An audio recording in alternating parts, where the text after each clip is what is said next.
everybody. Whoever's here in chat, we are welcome to another session of the Greybeard Guild. I am Get Off McLeod. I'm your co-host of the weekly show, the Greybeard Guild, with DM Geezer Jim. Here for your late night D&D lore conversations, and basically just bullshit, really. I mean, this isn't you didn't sign up for a college class. This isn't credited, so you get to deal with the unfiltered and probably tired two of us. But anyway, I'll admit that. Yeah, it's fair. 11:30-ish is after a day of DMing for you is probably a long day. I have a deep session tomorrow, but thankfully Saturdays is I will not run a session on Saturdays. I need my prep day. Yeah, I don't know. I used to say Mondays were sacred, but nowadays it is what it is. If you're running your own business, running your own gig, man, days off are a luxury. They are definitely a luxury. You need to find the time to take time off. There's no doubt about it. No matter what your endeavor is, you definitely want you do need to take those days and occasion to. So I can't say they're a luxury. Actually, they're a necessity. They're just not regular. When the hard thing is like, so I've done like in my regular 9 to 5, I've done that as a consulting gig, and that is a whole lot more work than just doing my regular job, because you go into marketing and sales and trying to get your own clientele, and you sit back and you DM at the shop at the RPG dungeon up there, and it's not in Dallas. What's the city it's in? Carrollton, Addison. Okay, and I mean, you got to figure having a brick and mortar where kids come in to go and check things out, and it definitely helps with generating some foot traffic, don't you think? Well, honestly, it's really not anywhere near accessible for your average walk-up. It's kind of in a warehouse, strip mall type of a thing. Just converted strip office, light industrial. Okay. So there's not a whole lot of walk-in traffic, but people find us online a lot, and hey, I heard about this, and I would probably say, I mean, I don't even want to put a number to it, but it does happen often. Oh, ain't y'all got the magic cards? Or hey, I was looking for this. It's like, well, brother, we're a gaming center, not a retail place. We keep copies of. He's not a minimal amount of retail space, if I'm being honest. Most of it's the tables and the minis and all that we actually play with. So, if you're showing up there, it's not by accident. So you got to be you're like Fight Club. You got to be in the know to know where to play. Well, it's going to be a couple Google clicks down to figure out. If you're looking to buy D&D modules, it's going to send you Madness or Walmart or some shit like that, or Amazon. Local gaming store. Can we use your location? No. Well, here's 4,000 of them. But I mean, all of it's definitely the shop depends on repeat business, absolutely, thoroughly, and building a clientele and maintaining and keeping a clientele and word of mouth, and that kind of thing builds into it, certainly. But it pays the bills. It keeps me sharp. It builds my skills. That makes me practice what I preach. Yeah. Because that's the other thing. I got a lot of people that are on my stream that are also my customers and my players at the shop. So it's like, if I'm full of shit, someone's gonna call me out, son. Fair enough. Yeah, Jim. Hey, Jim, how's it going? Yeah, Mandy. She made us our own special. She made us our own little Greybeard Guild little Mander logo. Our Greybeard. So yeah, cool on you for noticing that. It's actually. I was watching it the other day. I had it just up, and it was going over while I was working. And I'm like, but yeah, that's actually fairly interesting. So I've done some like in-person DMing at like some bookshops. You definitely get a wide range of skill sets there. That brand new players who don't tell you they're brand new, so they just show up with dinner plate eyes. You're like, oh, we're gonna get through this, but we might need to come back and discuss a few core concepts. Well, and obviously, yeah, that's always a concern. I do have the luxury, if you want to call it luxury, of having full tables the moment I post them. Oh yeah. So unless It might be okay. So I run about 18 to 20 games a month, depending on the weekends in the month, right? All of those games are 5 to 6 people. 2 of those games are publicly listed, which means the other 8 are private. They're booked out into 6 to 8 people each, right? Those people are coming back week in, week out, week in, week out. So I don't end up with a ton of drop-in, drop-out players anymore, especially since I killed the learn-to-plays. But the learn-to-plays, yeah, absolutely, man. You get the players that...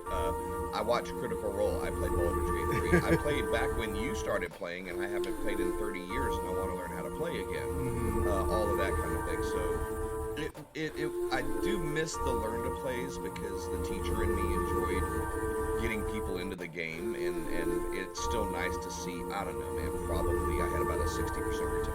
It was about 60% retention. Players that would come to the learn play and then join another game, and now they're customers type of a thing. And it's still nice running into them and hey man, how's your new campaign going? Oh my god, it's a shop, you know. So that's awesome. It's not the most lucrative business, but it's very rewarding in other ways. All you can really ask for in your own business or your own endeavors to make your own, financial stream is consistency, at least a consistent amount of people that you can rely upon to play. And the fact that you can announce a new table and have it be filled up just is a luxury, I would have to say, for and a testament to at least the level of dedication you put into your sessions. Yeah, but I mean, it's one of those things that, and I think you and I have talked about this before. I don't. Ironically, there's probably 30 GMs up there on the roster, probably 20 of them running games in any given month, and I know 5 of them. Oh, jeez, that's it, dude. When I joke about the concept on my stream where we're talking about how DMs have a little bit of a pride, a little bit of an ego going on, it's on full fucking display at the shop. So a bunch of roosters on display there. That was probably the worst thing about it is it's like, man, we have so many people up here that do this. This should be a huge resource for each other. And it feels like, oh no, I do it this way. My way is better. It's so weird. You would almost thought it was like this club. 20 DMs. There should be a bunch of you guys can learn from each other. Yep. No, it's so weird, man. See, that's the weirdest part about it. I don't get that personally. We were talking in your stream a little bit on Fridays. By the way, if you guys don't check out DM Geezer Jim's stream Tuesday to Friday from 11 to 1 p.m. Central, you really should. There is none of that behavior going on there. There is a wealth of ideas being shared, different opinions. There was actually a pretty decent back and forth between GM Rachel and Chase about Al Qadim. No, that was Gift to Gabby. Gift to Gabby, thank you. And it's okay to disagree. It's okay to have different concepts. But the problem is that back in the day when we would get into debates, and we wouldn't call it debates, but we'd get into an argument about a concept or the way a rule was written. You talked about it, you went back and forth on it, you found at least an equitable medium to proceed forth with the campaign, and nobody left with their feelings hurt. And part of the whole thing about getting this show going is to try to bring that back to life. Like Jim and I, we don't agree with each other on everything. We do, I think, agree more than we disagree on some things, but yeah, but I think it's enough for one of those concepts where it's like the term iron sharpens iron. Yeah, exactly. Neither of his is going to be completely flexible or malleable, but we are going to learn and grow from each other. Absolutely. I'm an old motherfucker, man. I ain't gonna be all like, oh my god, all the time. Yeah. I find myself doing that more and more, ironically, because practice what you preach. I believe that if you're not learning, you're dying. Yeah. And if you refuse to open your mind to something to learn, Yep. So that's kind of a corner I had to turn as an old dude. Was they were last seen playing Call of Duty. They all kicking some ass over the Sparks. Oh, I was watching you for a little bit and saw you with that fucking Russian-looking bullpup sniper rifle popping some people. All I know, Jim, I watched him play yesterday, and then Grim pops on his stream, and he's carrying this damn space sniper rifle-looking thing. I'm like, what game are you playing? This isn't COD. Now, what's the update? Hey, Grim.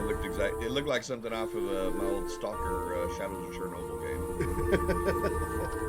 Call of Pripyat had that strange Russian bullpup sniper rifle. But That's fun. yeah, no, I'm sure they're doing wonderfully, and if not, they're probably at least raging, having a time amongst themselves. But that also, I mean, the way that they play COD is the way that I like to play D&D. You could be killing it, and every encounter is easy, or you could be on the struggle bus. But as long as there's some jokes going and there's some good times to be had, that's the nature of this game. And part of the thing too, as being a DM, when you could totally feel separated from that, especially if you're the DM for a group of people you don't know that they want to play D&D together and you're their DM, but you could. Jim K is saying the background music is running high. Oh, it is. What music? Do you have background music running on your PC? Hold. What music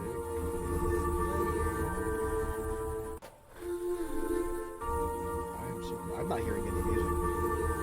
It's playing on your stream. Hold. I guess it's my stream.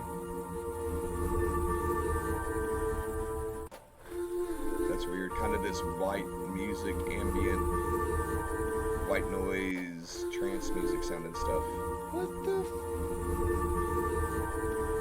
Oh, that terrifies me. Technical difficulties. We're just gonna start closing things and see what happens. Oh, don't close the wrong thing. No, just browser windows. It's still there. I can't even hear my stream. I'm so bad. Something's looping. It sounds like something's looping. Oh, I know what it is. Hold.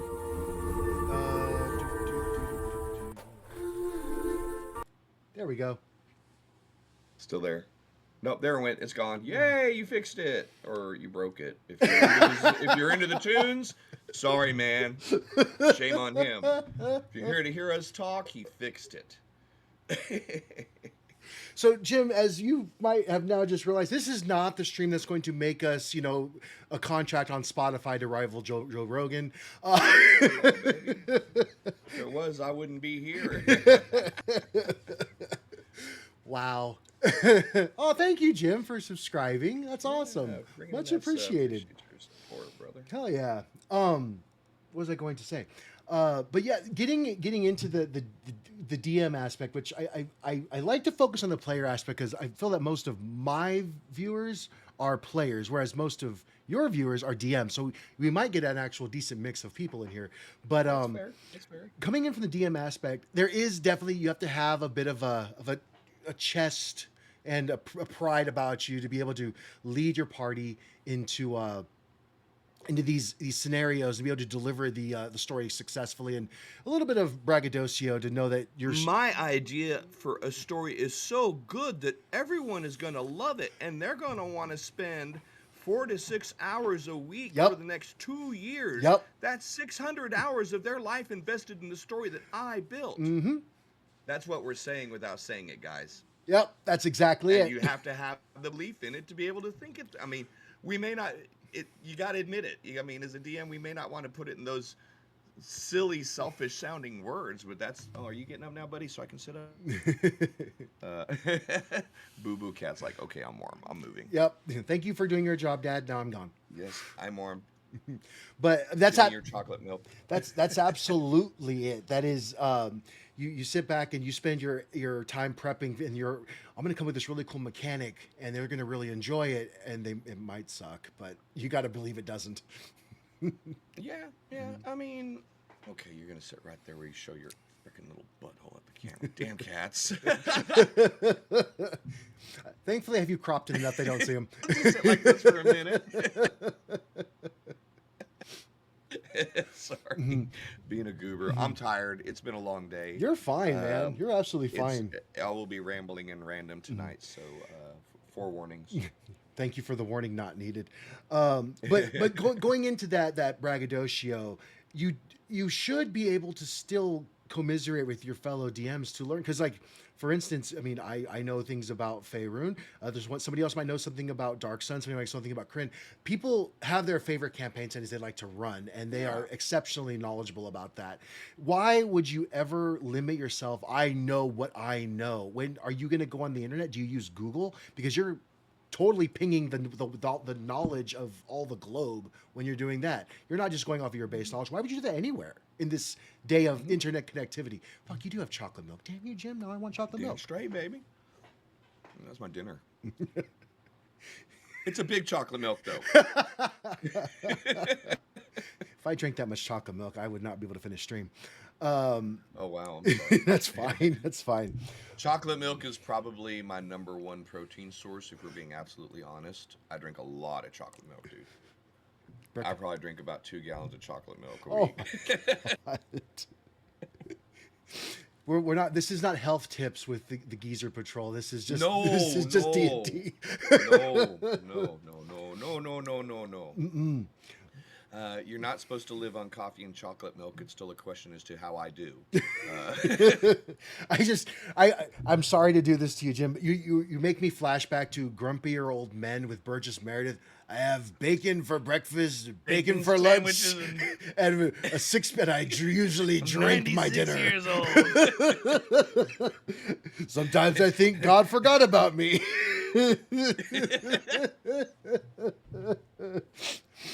I don't care if you guys like. That's funny to me. Dude, I love me some Grumpy Old Men. That's such a fucking great movie. And Grumpier was not too bad either. It wasn't terrible. As sequels go, it was pretty darn good. It was okay. But also into that line of thought too, like, you know, we part of this endeavor we're doing that I want for us is that people can come by and give us topics to talk about that we can kind of see what you're interested in as well. And not that we're the end all be all of D&D knowledge, but you know, we have a fair couple decades between the two of us. Just a couple. Absolutely. I think Mandy was pointing out the other day, she goes, you know, between you and Jim, there's like 60 years of experience between the two of you. I'm like, yeah. Why you gotta make us sound old, man? Because look at us. Yeah. But I mean, and you know, but that's one of those things where you go, you can argue years don't mean anything if you're playing once or twice a year. Fair. Absolutely fair. You know, hours played, and I'll throw my hours up against any motherfucker. I don't want that smoke. No, thank you. How you doing, Andrew? Good to see you. But my point being is it's not so much years as it is experience. Exactly. Someone that's only been playing 5e for 3 years, but is playing twice a week after school with their friends, and then having those weekend crash outs at the cool mom's house where they could play, you know, from Friday night till Sunday. Those dudes are clocking hours. They're getting the experience. So even though they're not experienced year-wise, they're experienced as far as applicable play goes. Absolutely. So, I mean, it's not just limited experience, in my opinion, with D&D is not limited to how much of this shit is, how gray are you, how much of a bald spot you got. You don't know shit. You still got your here, kid. Nah, man, I don't subscribe to that. Yeah. How much you play? How much do you play? And to me, that tells me how experienced you are, you know? I agree. And it doesn't even have to be D&D too. Like, I would love to sit down with somebody who's actually a fairly good knowledge of like Call of Cthulhu and talk about their sanity calculator, because I'm not a huge fan of how D&D handles that. But I feel like it would be useful. You need to holler at Funky Wood Jam in my, next time you see him in my stream. Will do. He's he runs the Cthulhu games up at the shop. So, that you would have a professional GM who teaches Call of Cthulhu as well as running consistent campaigns be able to maybe give you some tips about what their techniques are. You know, not saying professional, but let's face it, we got to be able to translate the game into wide varieties of knowledge, experience, and attitudes. Absolutely. So you got to be flexible. You got to be super flexible and knowledgeable, you know, on the paid side of things. Definitely. But I mean, the reason why is because I feel like it's so cheesy. Like, oh, you walk in and there's a white that's sucking the life out of your teammate as you enter into the trapped door, and you roll me on the wisdom saving throw. It's like, ugh. Yeah, give me a wisdom save. Yeah, that 100%. That cheeses. That absolutely cheeses for you know, kind of segueing into our, oh, you didn't update your title. Oh, I didn't. I will do that. You continue to talk. I'm just playing with you, dude. I know. Man, I've gone a full week and a half on the fucking title. What the shit? I thought I changed it. And I did, but I didn't push that save button. Did you notice there's that button is about this long now? It used to be this little tiny ass bitch. Anyway, We were Jim K, hanging out with us here, had actually suggested at the end of our last stream that we. I'm gonna move my camera a little bit now that I can sit up without the cat in my lap. I don't feel like I'm like way fucking back. But you had suggested talking about Barovia, and that's exactly what we're kind of wanting to do on the stream is take topics that you guys. Cloud and I talk shit incessantly. Okay, this isn't necessarily for he and I to really, as much as to be able to participate with you guys and include y'all. So Jim K had said, hey, let's talk Barovia. So I think that was kind of going to be our subject thing. And it's kind of well known if you're on my side of the stream that I'm kind of not a big fan of Barovia, although I do enjoy the Domains of Dread. I think Strahd's a spare. And Cloud's the other way. He really appreciates Barovia, enjoys it, and thinks Strahd's a really good NPC. Mm-hmm. This is purely opinions, okay? This is absolutely what we would say subjective, not objective. Yes, exactly. Obviously, I'm putting a little bit more positive on his side, a little bit more negative on my side. I can appreciate the nuance and the drama of the Strahd story. But it was cool back in '86 when we got it in I6 Ravenloft, okay? Well, and that's the thing too, Jim. That brings up a good point. Like, why are you so negative on Barovia? Because you probably played it a fuck ton of times, and like I really enjoy Metallica's Black Album back in '95, but now I'm kind of over it. Dude, I mean, my boy loves the metal, and it's my fault. Yeah. But it's like, I have been listening to Master of Puppets since 1987. Yep. We're cool, bro. I don't have to hear it every day. It was actually really awesome. So it's like, it's not dissuading the music at all. I love the song, but yeah, that's a great comparison. I'm gonna dad brag for a second. We were in the car coming back from an event, me and Minnie Cloud, and I had classic rock just playing in the background, and Stairway to Heaven comes on, and I almost skipped it, but I'm like, and by the end of the song, like she's like crying. She's, that was such an amazing song. I'm like, okay, that's amazing. And for the people in the Gen Xers, that's the song you're not allowed to play. Yeah, that's why I was gonna skip it. I'm like, no Stairway, denied. I'm so sick of this song. Yeah. So I mean, but at the same time, I've had to check myself a couple times. He's like, I don't want to discourage his enthusiasm for it. And it's the same thing that I've learned in the stream a lot. My as I've been running as a streamer is. I may not be excited about it. I may not even like it. But you know what? They're excited about it, so I don't want to discourage that excitement. Mm-hmm. So that's kind of tempering. I know it's the hip thing is to hot take type bullshit. Come on, man. Mm-hmm. Everything ain't got to be a hot take. Yep. Everything ain't got to be a controversy. Mm-hmm. Yep, I feel that we've kind of done it to each other. Like I got you back into looking into Eberron, and you got me into Planescape, where I'm like, oh damn it, there's so much reading to do now, so much good reading to do. And I'm on the other side, same book. Cool, already. I did pick up the new. I like this setting. They didn't do a damn thing with it since they created it. This reminds me of Greyhawk. I'm hip. I did pick up the new Eberron book, and I have to say I've only read about 10 pages of it, but I'm like, ooh, interesting. This is the same. Did they move the timeline forward? No. I can respect that though, honestly. I mean, that's kind of one of the big things I brag about with when I'm trying to sell people on Greyhawk is. Wherever you pick up that world's timeline, it's yours to go forward with because they ain't doing a damn thing else with it. There ain't a bunch of books, movies, or video games coming out. It's yours. Have fun. And if you're running Curse of Strahd, you're running like Eberron too. Yeah, but if you're running Curse of Strahd, that's the same time frame. It just resets every time. It's all a fever dream, and then you run it all over again. Which I have to say, I've run Curse of Strahd probably 4 times now. I'm on my 4th, and at this point, it's like we're gonna flavor this up a bit. We're gonna add in some third-party content. I'm gonna do some weird stuff here because it's the same. I mean, the hags are the hags, and you're gonna have to deal with that however you want to deal with that. But let's jazz it up a bit because I want it to be a little different. And then Well, that's my current itineration. Shadows of what we do in the Shadows of Barovia is just this absolute fucking farcical mock-up of, a lot of different D&D stupidness combined with silliness combined with a horror theme, more of a Mel Brooks horror than anything else. Yep, exactly. And I'm enjoying it. My players are enjoying it because I'm like, you know what? I'm gonna shake it up, turn it up on its side, pour some coffee in it, throw some cigarettes in it, and let's play. Yep. we're gonna give it a flair, just a little modern twist to it. Yep. But so what is Ravenloft? We're not going into Ravenloft. That would be several streams. We're going into Define Ravenloft. Are we talking about Barovia Ravenloft? No, I6 Ravenloft. We're talking about Or are we talking about the Domains of Dread? Domains of Dread Ravenloft. Okay. There and then so starting off second edition they released the black box. I think it was you said it was 86. Was that the year? No, the black box was later. The i6 came out not way before the black box. i6 was 1984, I believe. Let me just confirm that so we're not giving out bad information. Apologies as I click over here. You're good. Into my super files.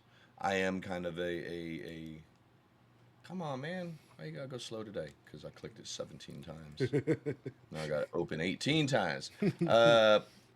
Official Ravenloft game adventure, Tracy and Laura Hickman, also of Dragonlance fame, and several other things. Desert of Desolation, they worked on that. An outstanding fucking campaign as well. 1983 TSR, all rights reserved. There you go. 1983. I was 1. So, yeah. And I wasn't playing this at that point. I started playing it, I guess it was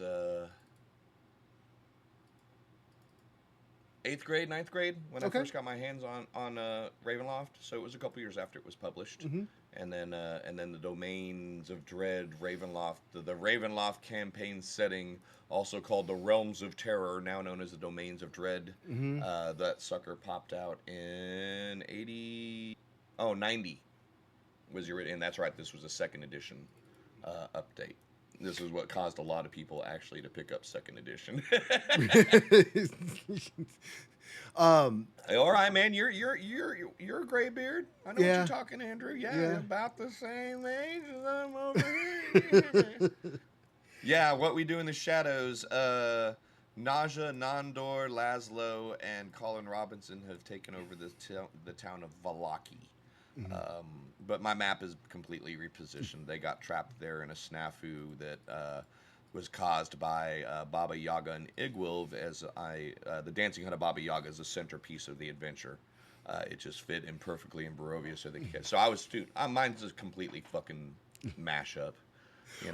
Oh, and we're gonna get into that because I definitely want to pick your brain about your changes to. They call me Grandpa. I don't call you that. I call you things I don't want to say on stream. You got the. Oh, I need to. Did you have the language warning, or do I got to watch my languages? No, I don't have a. You have to watch your language at all. I don't know how to do that. Just want to make sure because I made sure. I think mine definitely says adult on there because I use a lot of sentence enhancers. Your grandkids do. Grandpa. Oh, that's awesome. That's fucking. That's peak right there, dude. So he's grumpy, but he's so sweet. No, he is a sweet guy. He's just we played last night, and I throw a lot of shit at the cleric in a Domain of Dread, and he did quite well. Fucking turn undead. I hate that spell. Hate it. Hate the feature. Hate it. Dude, I know, man. I know. It's like, oh, I just targeted all the zombies, and there's all 10 of them are running away from me now. Well, yeah, that's okay. That's okay. We deal. Honestly, if you're tactical about that, you can actually kind of either make it such a grind where they don't like to do it again, or you can actually cause them to fuck up. Like if you have 10, run one single off that way, one single off that way, a 3-piece that way, a 2-piece that way, and a 3-piece that way. Yep. Eventually, what do we do? Get the easy ones, or so they'll break it. Yeah, or do we just go ahead and run and let them do their thing? I ain't running for no zombies. So we're gonna fucking spend time hunting all these suckers down? Are you serious right now? Be like the You would have day. used it twice if you had Amulet of Devout. Yeah, I forgot. He got an amulet of devout, and Maggie does this thing where if you collect enough of the cards in her card packs, if you have a set, you can turn them in for a uncommon magical item. Ooh, that's fun. Yeah, so he picked amulet of devout, which I thought was a fairly good choice at the time, and then I forgot to give it to him before session. So he was a grown up player though, and he played the whole session. And after session was over, he's like, "Hey, Club, by the way, when do you think I can get that amulet of devout?" I'm like, "Fuck, whoops." You see, I usually use honestly the hordes of the smaller undead when they can destroy them. Oh yeah. Because that cleric will bite on that hook every fucking time. Oh yeah. 18 skeletons come shambling from the crypt to the left, about 40 feet down. I'll move 20 feet and do my thingy. Cool. Woo. You got that one. You hear a creak and a groan as a door opens and 4 whites spill out. Shit. I really enjoy the when the turn immunity. Ooh, I'm using that monster. Yeah. And obviously with your higher level monsters, you just cheese it with the amulet of protection against turning. Yeah. You know, a lich would hand that shit out like Halloween candy, man. Yeah. Come on, let's not be stupid. You can make a magic item on downtime. Hey now, you're an all-star. Get your game on. Go play. I remember like a lot of people actually. It's not just you that they don't like Barovia. They don't like Strahd. Why is he so important? Why did they only make Barovia in 5e?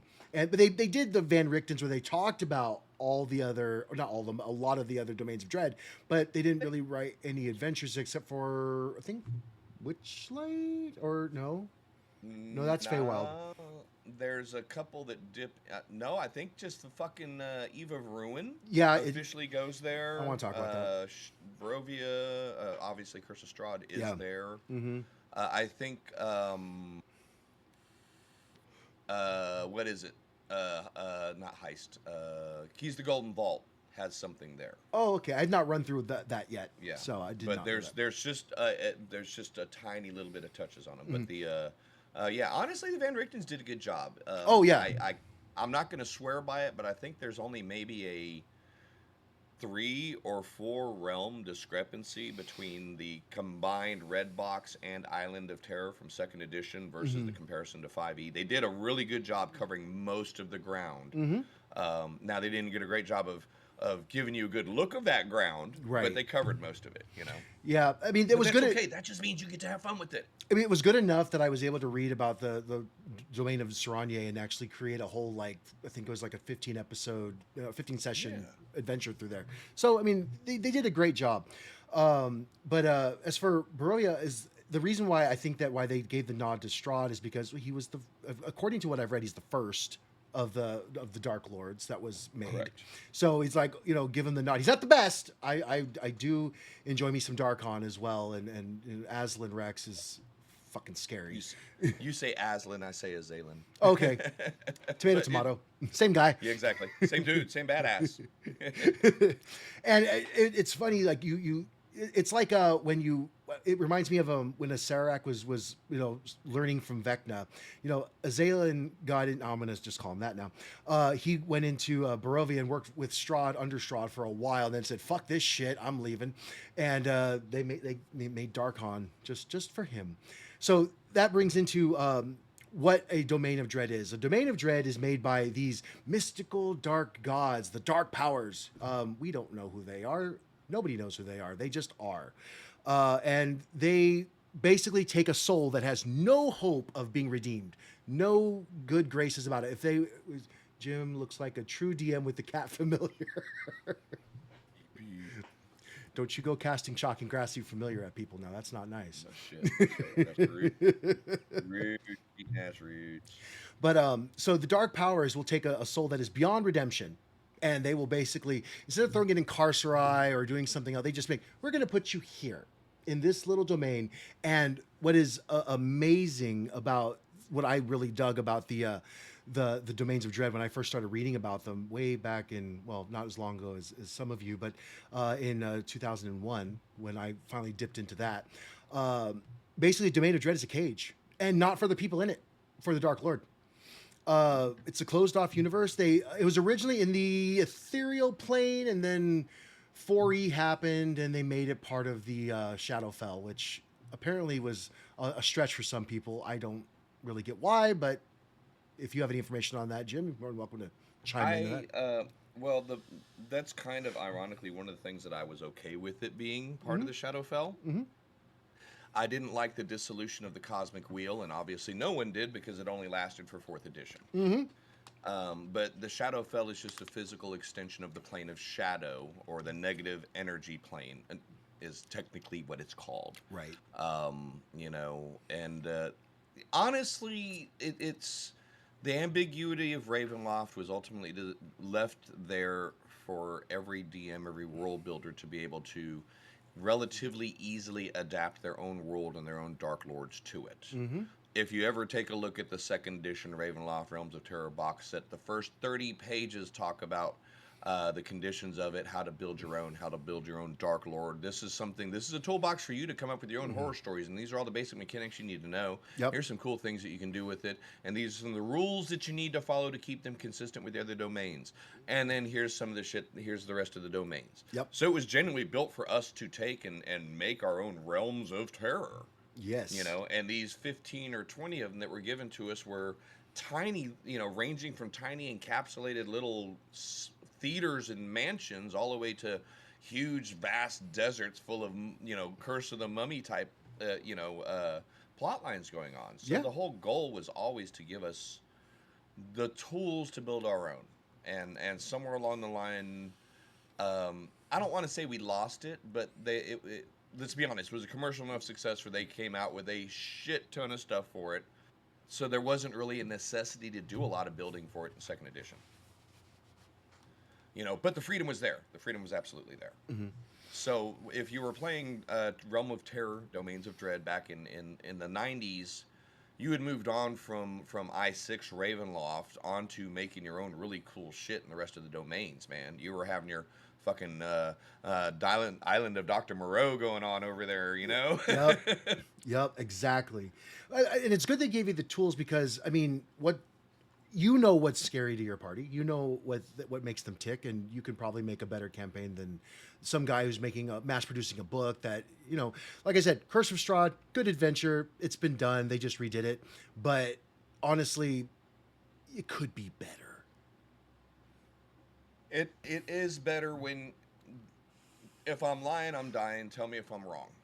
Every person that has ever ran Curse of Strahd either never runs it again or does a better job the next time. Period. The end. That's one of the one of the modules that'll break a DM because they come into 5e. Okay, I'm gonna play with my friends. Dear Google, what's the number 1 module for D&D? Yep. I'm gonna run Curse of Strahd. Bitch, take your ass to Phandelver and just enjoy life for a second. Relax, learn how to play the game. But even an experienced DM's gonna get into Curse of Strahd and go, you know what? I should have handled the Tarokka drawing way different. Oh, yeah. I should have let them get into the realms a little bit, establish some connections, and then run the drawing, or fix the fucking drawing myself, so they didn't... Oh, you mean that church across the street's where the Sun Sword is? Cool! I think I told you in your stream when you were covering some of the Ravenloft stuff, was like my least favorite part of the Tarok reading. Where's the Tome of Strahd, or I think it's the Sun Sword, it's under Madame Eva's seat. You're like... Why? Why would you put it there? Like, here's your reading, adventurers. And, take this. You go along, yes, you'll have good times with book. No worries. Let's see of Madame Eva. But if you do that, they'd be like, fuck that.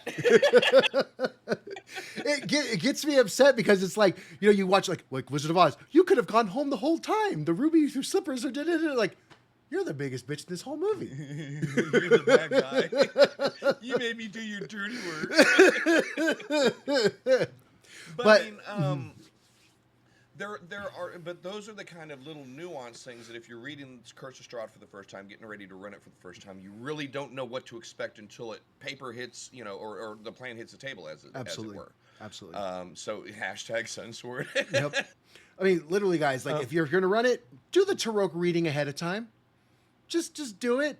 You know, if you want to do it on the ball, go for it. You might get screwed. but I will tell you, I've done it both ways. If you insist on doing it, Mm-hmm. replace the item with an NPC that will send them on something. That There way you you go. can honor the Taroka reading. Mm-hmm. They feel like they're still having the agency of the fates guiding them through it, Yep. but you're in control of the actual item because there's a dude or a book or something that they that, you know, so just adjust the reading slightly. The holder of the book was last seen at fuck the church across the street. You know, Does she say fuck? Yes, she does say fuck. Yes. Mm-hmm. But see, but Jim, there's that's things that how you'll learn with. Go ahead. I'm sorry. that's how Greg the garlic farmer gets into Barovia.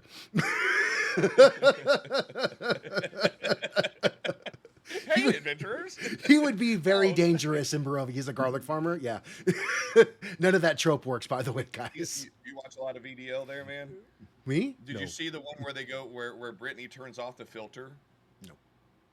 Oh, and Greg turns into the pimp. Oh Jesus. I What- need you to get my fucking hoe. Excuse me. It's so bad. I will say, Jim, if you reference a movie or a show that's less than 10 years old, I probably haven't seen it. Okay. I consume visual media very slowly because I can't sit still for longer than 15 minutes normally.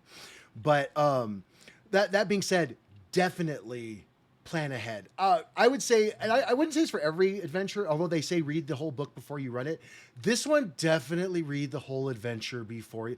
The other ones like the Tomb of Annihilation. Read the whole adventure before you run it. It's complex. Storm King's Thunder. Read the whole motherfucker. Yeah. Please. Mm-hmm. Fandelver, you can get by. Vandover, you can get by. Mm. The Apocalypse, you can. No, you really got to No. read that one too, because you have 4 different cults going on at the same time. Mm-hmm. So you got to have an idea of what each of them is capable of and where they're at, because your party can choose to go after any of the 4. Mm-hmm. So that would be a Why adventure time. time? work Yeah. for you. That's why I like Robot Chicken. Let me think. I think honestly, Out of the Abyss, you could probably get by reading a chapter or 2 ahead. If we're being honest, it's pretty linear until they get out. Yeah. And then you're gonna have such a hard time finagling them back in. Because Thundar of the shit, 6 months Barbarian. later, you need to go back downstairs. Yeah. Damn, Andrew, that is an Sun old Sword. Oh, reference. God. I love Ooh, Thundar. Yeah. You know that guy with Hot-ass witch, Ariel. That's right. How Dude. you doing, girl? that what is it? That little fucking plasmoid. That was a plasmoid. Damn it, that guy was a freaking plasmoid. If I ever saw one. You're talking the Herculeans. Oh. The Herculoids now. Wasn't that Thundar? No, Thundar had it was just the big hairy lion-faced dude, and then the chick running around, the wizard chick, the witch chick in the leotard. Oh, You're talking yeah, I'm fucked. Herculoids. I'm fucked. My bad. That's the one where it was the family, and they had the 2 gooey things, the Yeah. rhinoceros that shot the bullet, and Yep. then the flying dude that shit out of his tail. And why didn't that team go whoop some fucking ass everywhere in Dude. the universe? They had a dragon. They had a dragon. They should have been. And a fucked up Look at us getting Uniceratops. all fucking detailed. Gloop and Gleep. Thank you, Jim K. Bones. Look at you popping in, baby. Hell yeah, Jim. That's okay, Yeah, you Andrew. know We what show we're our age talking here. about. I mean, it's in the name. Space goes coast to coast. Ooh. That was a fun one for the record. Yeah, and you so getting back on you are right. Barovia. Like you go into the book, the Domains of Dread. It does go into, okay, these are what the mists are. These are how you get in there. This is how you can't leave. And there's really very few ways to leave a Domain of Dread.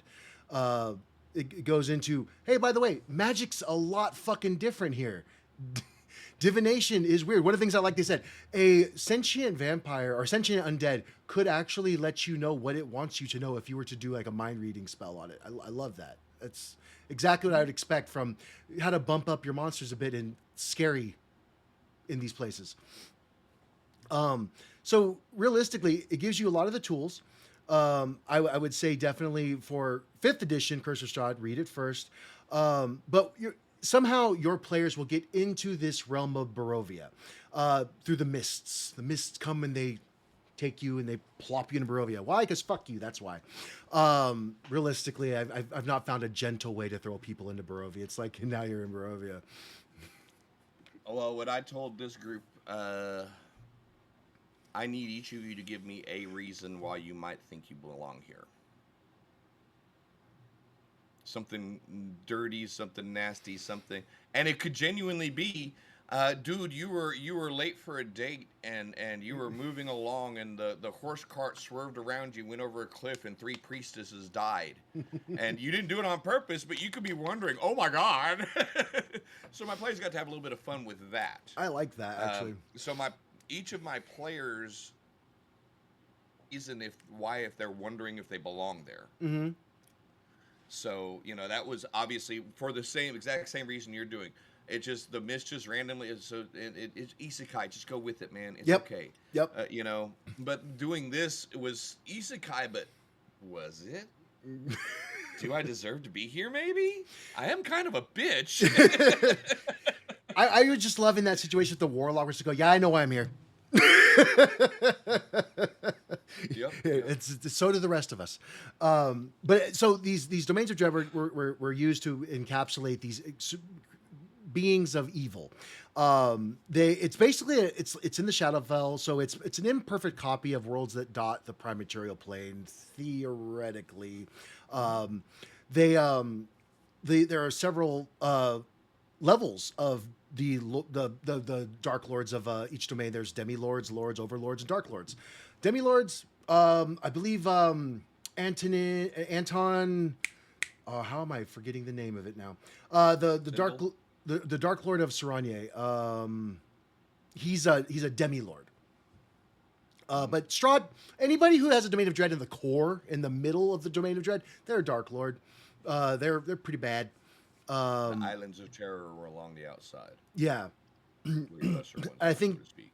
yes, exactly. So the closer in proximity you are to I believe it's the Shadow Rift, the worse you are and your domain is. I think, well, no, go ahead. No, Sorry. go My ahead. brain was going a different way. But I'd say technically Mount Bludaspur is kind of the center of the mass of the primary continent. I guess the rift is kind of in between that and who's fucking Soth's domain? What's that one called? Richmalu. Yes, I think those are right near the main. Richmalu central point. touches the Shadow Rift. Yeah.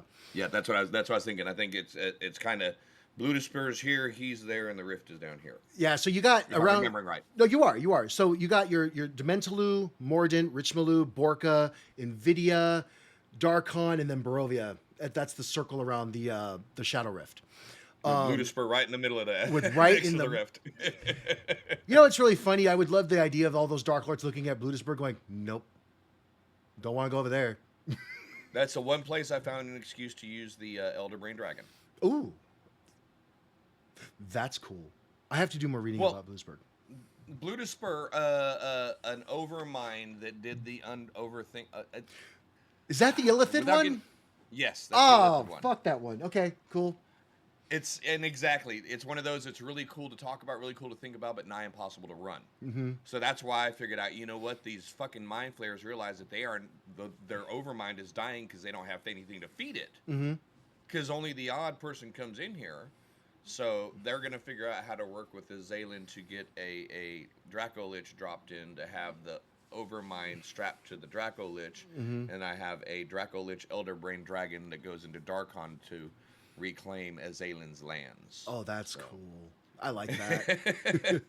So interestingly enough, make no mistake, I love the domains. I'm just not a Strahd fan. No, that's fine. That's fine. I mean, there's 20 different. So many cool domains. things you can do with it, dude. Yeah, no shit.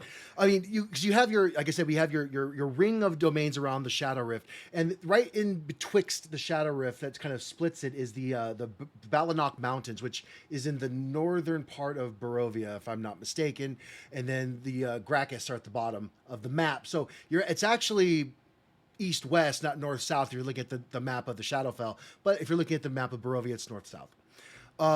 There is it all started with Strahd. 351 in the Barovian calendar was when he was made a Dark Lord. Mist descended and claimed Strahd after he threw his his love Tatiana for marrying his brother Sergei off of the ramparts of Castle Ravenloft. Or no, he didn't throw her. He threw his brother. Tatiana jumped off after him after calling him an old man and basically hurting his feelings. Which okay, let's talk about that for a minute. Strahd, scary vampire. But his feelings, though, he's just in love. He's just miserable. The perma incel, okay? He's He's the original incel.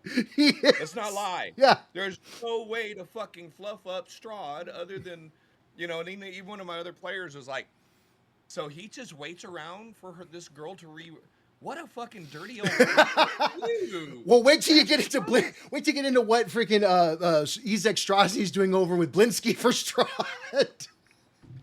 You know, so yeah, unfortunately, I portray him in an unflattering light in my campaign because he's not the bad guy. Mm-hmm.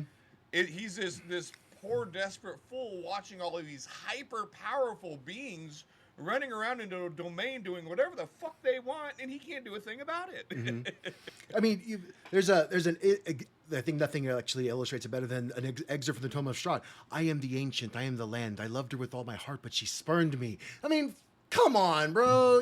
Let me go get my black eyeliner on, and let me go and get some tight leather shit on. I'll go be emo again for a day. If you want a good love story, tragic horror love story, what's homegirl's name? Victor Mordenheim, up in Lamordia. Mm. It is a slight gender bend on the Frankenstein monster thing, but she does this to save a woman that she loves. And when the woman wakes up realizing what she did and the cost of it, it goes. It's a great story, man.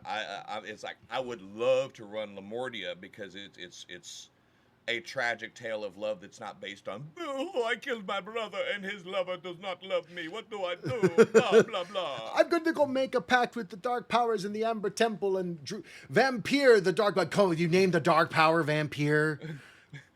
Come on, bro. Hashtag Barovian emo love. That's its own kind of emo love. There's suicide and murder involved in that. But I think that's part of the draw for the general public to Ravenloft. Number one, it's a fucking vampire. Yeah. We all know the vampires are the big bads. There's that semi-gothic romantic backstory or air or flavor to it that is really hard to play well. Because it dissolves on first sight. It doesn't pass the eye test. That's one of the problems with the whole. This is just dumb. Yeah. So as your first job reading the book as the DM is if Strahd is your BBEG, how the hell are you going to take this tragic, angsty love from a distance, lost, into something that's actually kind of scary and contentious for your players to deal with?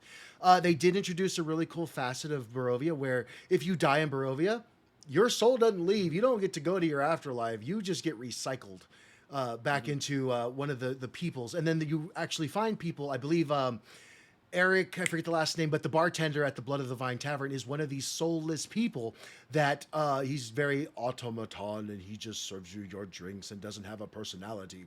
But he has no soul. And I think they said something like 15 or 25% of the people in Barovia actually have a soul, and the rest of them are kind of just not. Bills. Yeah. And then on top of that, if you're an adventurer, you die in Barovia, your ass is going on this lovely march from the graveyard in the city of Barovia, in the region of Barovia, the town of Barovia, on Barovia Street, because we named the city and the region the same name. I hate when they do that. You go on a march from the cemetery in Barovia all the way up to Castle Ravenloft, where you climb the ramparts and plummet off of the side into the valley below. Every single night for the entire existence of the campaign, which is really fucking fun when you have players that die and they go back to Barovia and you're like, guess who you see? Right. It depends on how much you want to twist their sensibilities. So anyway, he goes and murders his brother. Tatiana, his love from afar, she throws... Right there, Chase. What'd he say? Good to see you, brother. Hey, Thanks for Chase. Strahd, my dude, you didn't lose the girl. You killed your brother and tried to force yourself on her. That's not a tragic romance. That's Jerry Springer with fangs and goth makeup. Word, baby, word. Abso-fucking-lutely. Like I said, he was he was hashtag original incel. So in 351, he makes a pact sealed with blood with Vampire, one of the dark powers in the Amber Temple at the southwest edge of Barovia. He becomes a vampire at the time, gains a ton of power, and then whether or not you subscribe to the Curse of Strahd or you go back into the 3rd edition or 2nd edition adventure, there might be Thanes of Barovia where he usurped their power and became even more powerful. There might not be. You can flavor it. Depends on if you read the older adventure or not. They are not mentioned in the new adventure, but they are actually. It does help to increase his power scale a bit if you want to make him more of a maybe end of a tier 3 campaign versus the start of a tier 3 campaign. Because CR12 is really not a whole bunch. But oh, thanks, Chase. Much appreciated, sir. Don't have to do that, but always appreciated. And then the cycle of torment begins in 409 BC, in the year 409. Let's see. There's the appearance of the Tulkane, the Loot Allies begin Strahd's overall course. Mist Descend and the Vistani Alliance is around 470. And then Curse of Strahd kicks out right around, I think it's 547, I believe. Go ahead. Yeah, well, I've got the original timeline up from. Go for it. 2E. We like to be factual. Well, I mean, yeah. So you have 528 was the first assault on Castle Ravenloft. Mm-hmm. After 470, when he made the Gypsy Madame Eva and Strahd forge an agreement. Right. 542, Azalin enters Ravenloft. 547, Castle Forlorn of Forlorn Fane joins. 575, Iraq, the Drow Kingdom appears. 579, Mordent appears, as well as Darkon appearing. So Azalin was hanging out with fucking Strahd for quite a while. Right. Exactly. Which is weird because according to what I remember, Curse of Strahd is supposed to happen before the Grand Convergence. And this is what my Friday night group is running right now, which is this whole long thing I'm not going to get into because Andrew's here. But the Grand Convergence is supposed to be this whole big plot from one of the other Dark Lords in the Domains of Dread. But technically, if this other Dark Lord, I'm gonna screw it. If Aslan is going to be doing this Grand Convergence, it should be after he went with he was serving under Strahd. So the timeline doesn't really work as far as I've seen so far. Yeah, he wasn't technically his own domain lord until 579. Right. According to the original timeline. Right. And then Vlad Drakov enters Ravenloft as a domain in 581 we got Bludaspur. Illithids actually spawned Bludaspur. Oh no, Andrew, you're good. It's just when we play the campaign. We want you to be here. We want you to be here. It's his job to not spoil. Don't worry about you. You exactly. Be here and have fun, man. Exactly. Screw Cloud. I'm just kidding. They say it enough during session, yeah. Gundarak has been formed in 593, 603. We get Invidia. Mm-hmm. 610, Harkon Lucas, the Wolfweir, enters Ravenloft. Mm-hmm. 613, Carticus then forms. So you had Lucas cruising around in Barovia for 3 years before he got his own domain, I believe. Mm-hmm. Valakin took shape in 625. Nova Vasa appears in 682. Borka in 684. Drakov enters in 689, and then in 690, Falkovnia appears. See, it's like all these people come visit Strahd just to hang out until they get their own place, man. He's like the staging ground. He's just such a staging ground. Welcome, potential Dark Lord. Let me give you your... Welcome to the Dark Lord. Please make yourself at home until you prove yourself more powerful than me. Then you will get your own domain. Maybe that's why Strahd's so maudlin, because he's just sitting on top of Castle Ravenloft going, they always leave Everyone me. gets to come in and leave. But Screw the DM is the most commonly heard expression at the gaming table, if regardless of the DM. Yes. If you're doing your job right, yes, yeah, yes, probably. Or if you're doing especially. your job, Especially if you're in the domains of doing dread. your job. If you're just doing your job. In the domains of dread, if they're not telling you to fuck off every so often, they're not scared enough. And to be fair, players, you're supposed to buy into well, my player wouldn't do that. Nah, let's try to buy into the trope a little bit, guys. This is here for fun. This is scary stuff. And while you may not be scared of an adventure that was written 30 years ago, your character in the world probably is. I mean, you figure you're going into Barovia. If you're going to run Death House, you're probably there second level, maybe third. First, I don't recommend because an animated set of armor is going to fuck you up. And then at the very end, the fucking shambling mound, because we're going to give it away. Why? Why, when it's a tier 1 adventure, are you throwing a shambling mound at your party? You're going to die.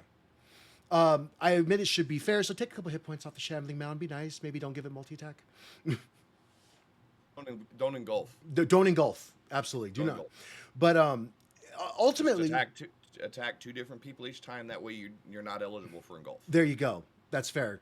But ultimately, the narration for the start of Curse of Strahd, which is the Death House, is, in my opinion, if you have a good delivery and you read the entire adventure first, very good. I enjoy running it.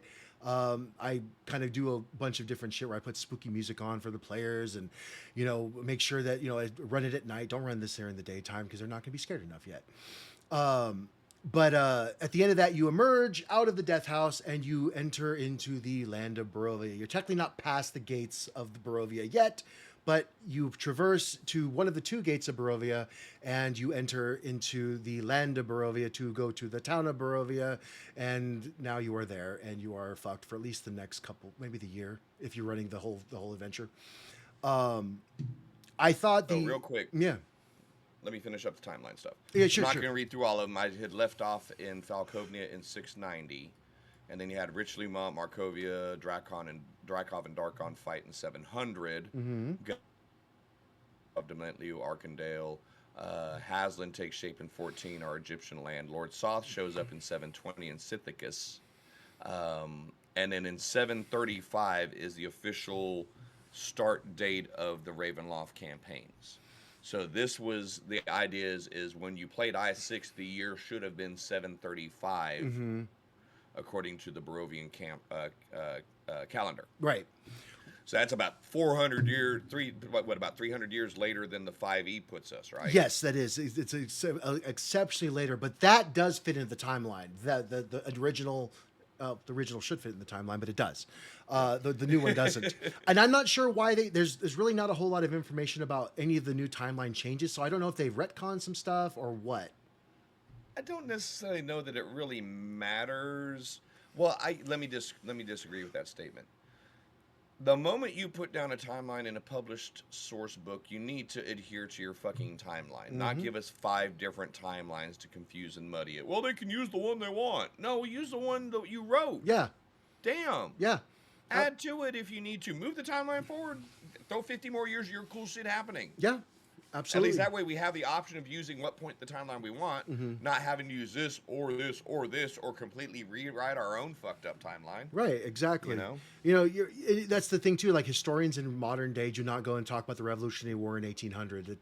They don't. They talk not the 1900. Sorry, they talk about the Revolutionary War in the 1800s when it actually occurred.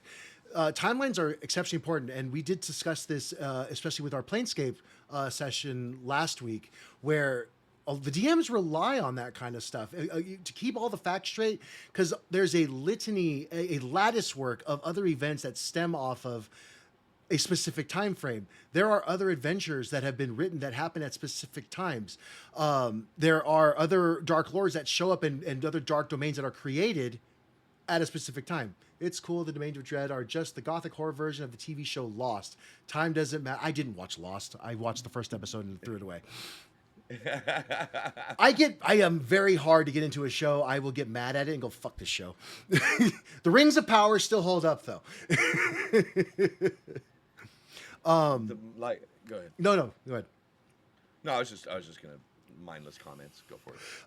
But so going into it, because there's these massive epics that occur in every setting. So like in Faerun, you have the Spell Plague, you have the Days of Thunder, you have the Sundering and the Second Sundering.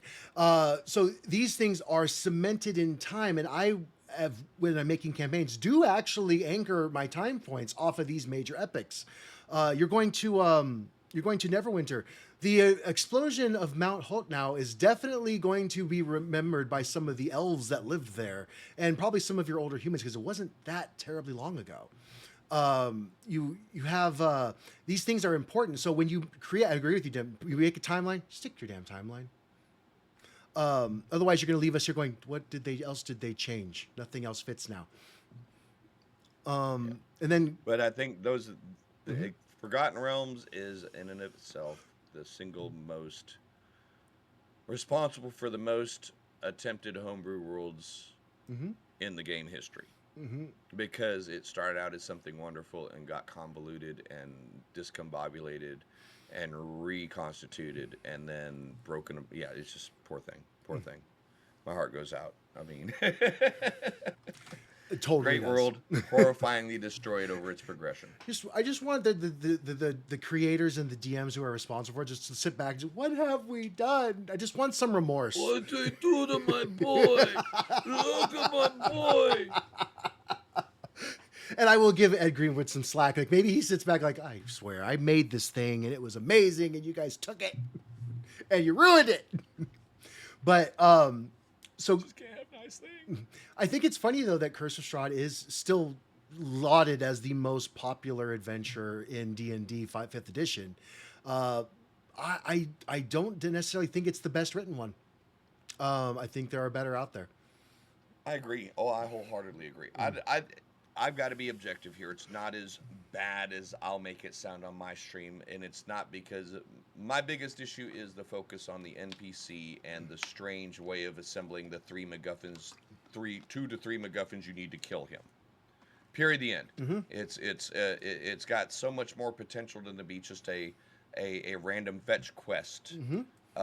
Which is really kind of what it boils down to if we're being completely honest. Yes, you're absolutely right. So I think it takes, if you're willing to take another stab at it, take a scrape off of a layer of the fetch quest, add something in between the fetch and the giving of the fetch and the actual fetching, you can have more fun with it. You can build a lot more lore into it. You can involve it a little bit more instead of it being hinging on just scaring your players, terrifying your players, making them sigh, making them laugh, and then scaring, terrifying. You know, there's more to it to get them invested, I guess, instead of just grabbing one thing or another.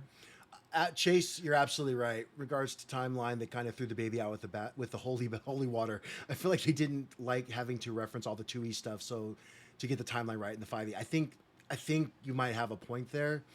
And dude, that just as a guy that screams RTFM to the world. Yep.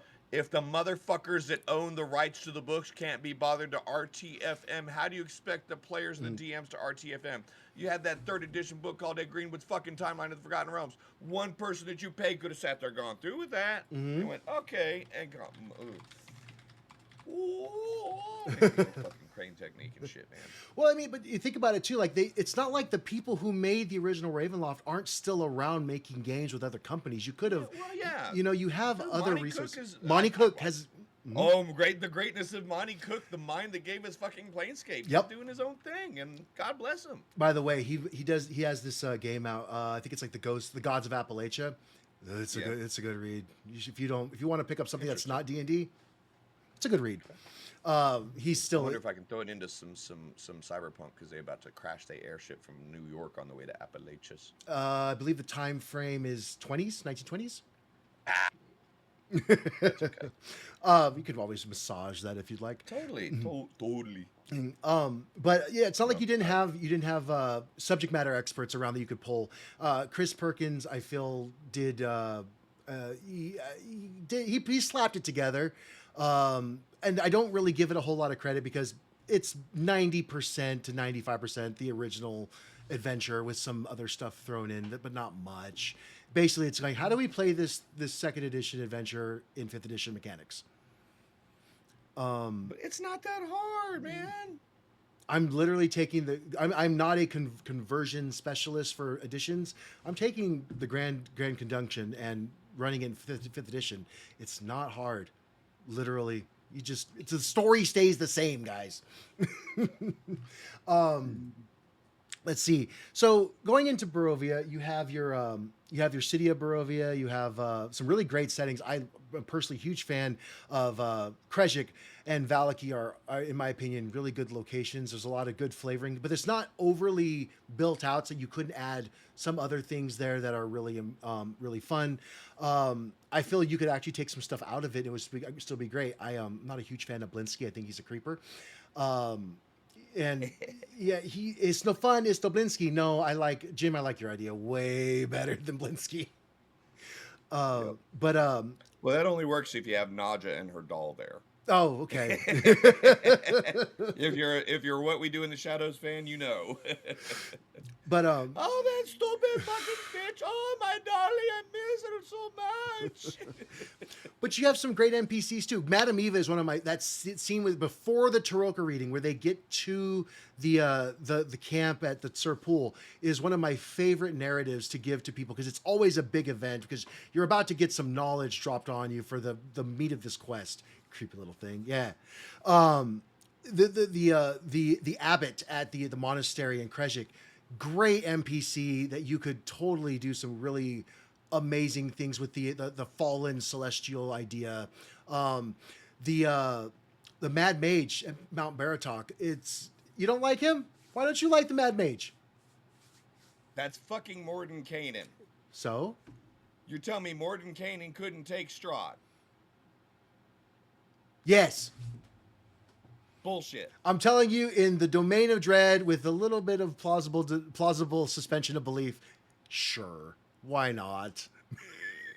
We don't know what year. If you don't make it Mordenkainen, I'm okay with it. But the fact that they make that illusion pissed me right off.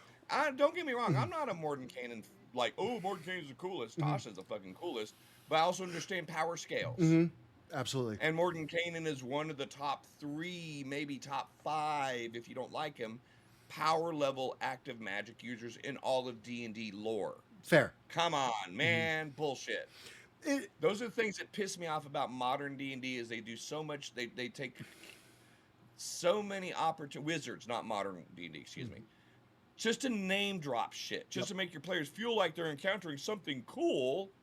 They do these, and it just pisses me off. So I disagree with you on the Mordenkainen. That's fine. But yeah, go ahead. Sorry. No, you're good. You're absolutely good. Tangents are welcome and lovely. I think that what is it? I think that the early, like the way that they did it in the early Baldur's Gate games, like you're walking along and there's this wizard with a white beard, a red bent cap, and that's Elminster. But he just walked by. Thy adventurers are going to thou. You're like, and then he walks off. You're like, hey, that was a dude. But he doesn't do anything. He just talks to you. Totally fine. That's how it's supposed to be. Yeah. Mistress Chosen does not have time to talk to you. I'm sorry. Straight up. But I don't. It's not. Mordenkainen goes to Ravenloft to kill fucking Strahd. He doesn't show back up at a Circle of 8 meeting. 7 other archmages show up. It's over. That's fair because you can. There is no disparagement about how hard it is to get into Barovia. Plane Shift and Wish do work to get into Barovia. Don't work to get out though. So maybe that might be a disclaimer for how would they get out, but I don't know. Who's going to take his place? Fuck. None of us were pure heart enough for us to have freed the domain. No. Well, he's gonna do it. We're just gonna wait. We're the circle of 7 right now. It's no, not the company of 7 again. We just outgrew that name. Now Mordenkainen seated at the circle of 8 is the Siege Perilous from the Arthurian legend. We just don't sit there. But you also have Baba Lysaga or Baba Yaga, depending on how you want to flavor that one out. Another thing that's Baba Yaga. Baba Yaga, I go with that one. It can't be Baba Yaga because she's a badass. That's again someone that is on such a different power scale than anything in the domains.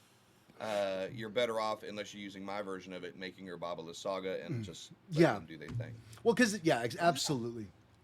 So you have Baba Lysaga, who is a Baba Yaga knockoff.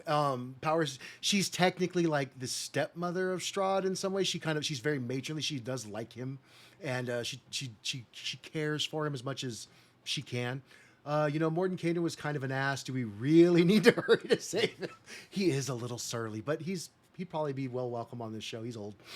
He's a little crotchety.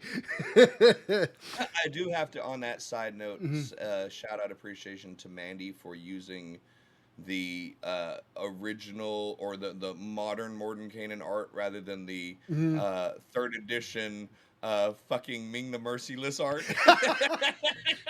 You don't want Ming the Merciless swinging spells at you, around you? Like...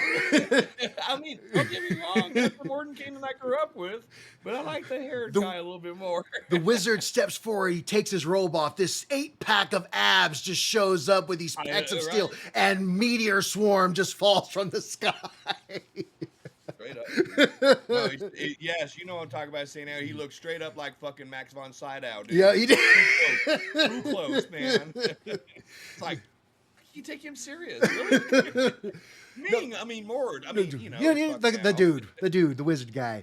So you have Baba Lysaga, who's a great NPC for the party to deal with and potentially fight. You have one of my favorites was the Lich Exithanter in the Amber Temple, but I didn't play him evil. He was more just like, I'm kind of just lonely, and I read all these books. I'm kind of bored. What are you guys up to? And then the party gave him a book, and he's like, ooh, and then friend. But the Amber Temple is a great map, in my opinion. I enjoyed it as well. I don't really go much into the werewolves because I feel like the power scale that they're at, by the time they get to where the werewolves are, it's like, I'm not throwing 10 fucking werewolves at you guys so you're scared. And I don't want to deal with lycanthropy. But oh, that's fair. Mm-hmm. But there's a lot of good things. There's a lot of fights here that I feel aren't scaled correctly. Like the hag fight, it's a TPK for the party. If you throw all 3 hags at them, they're probably level 5 by the time they get there. It's a rough fight. They got to pull some shit out of their ass, and it's better to throw them at them piecemeal, one by one. Don't put them all at the mill. Let them meet Morgantha on the road to the mill, and then deal with the other 2. But all in all, I think that there's a lot of flavor here. Definitely some wiggle room for a DM to go over. And that's Barovia in a 35-minute long nutshell. Yeah. Mm-hmm. So we're gonna take a really quick break after. Oh, go ahead, Jim. Then we'll take a break. No, I was about to say, ultimately, that's kind of, Cloud is kind of sandwiching our discussion where we started talking about with, it's just a fetch 3-item quest. Yep. Missing a layer of coolness. Yep. And Cloud is describing a lot of really cool locations that can give you that coolness, but it's up to me and you as DMs, as creators, to make the coolness, and it's up to us to know our parties, and that's where our new DMs fucking burn out. Yes, sir. And not only say burn out, flame out. Mm-hmm. They go down. They get on fire. Horrible fucking. This is a huge module that you get your brain around. Yep. And you've never ran a game before, but this is gonna be your first thing. Mm-hmm. Nah, son, please. Dragons of Stormwreck Isle is Yep. okay. You could. I mean, there are definitely a lot of other adventures that would be better to get your teeth sharpened on. My biggest fun with this that I feel like a lot of DMs need to work towards is just a lot of it goes into description. You have to paint the scene correctly. You have to insert the fear, the macabre, the eeriness of it all. Otherwise, you go into a room, it's a thatched house, it's falling apart. There's a lady inside and she's stirring a pot. Moving on. No. The house has chicken legs and it walks around and she's, putting in clumps of flesh inside. You got to flavor it up. Yeah, we'll get to that when we get back. Yeah. So we're going to take a real quick break, guys. We're going to stretch our legs, grab a drink, and we'll be right back. Put my cat down and get more coffee. 5 to 10 Go, minutes. Cuties. We'll see you guys in a minute. I'll be right back.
Alrighty, we are back.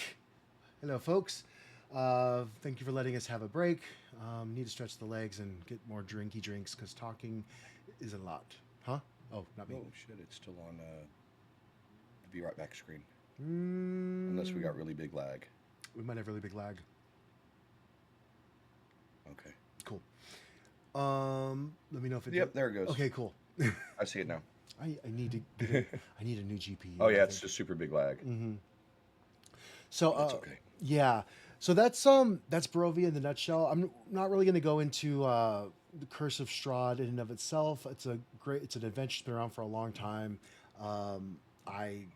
If you have any insight or any questions about the adventure you'd like us to go into, please put it in the chat. Be more than happy to talk about it. But until then, so for a DM and a player who's probably run I6 Ravenloft, at least played it a couple times, it's a little. What you want some newness to it. So Jim, you run this up at the shop. How does your campaign differ? Vastly. It's more comedy horror. A lot more on the comedy side, which makes the horror side more horrifying, was what I find. Okay. First and foremost, I completely redrew the regional map, rearranged the cities, did everything slightly different. Mm-hmm.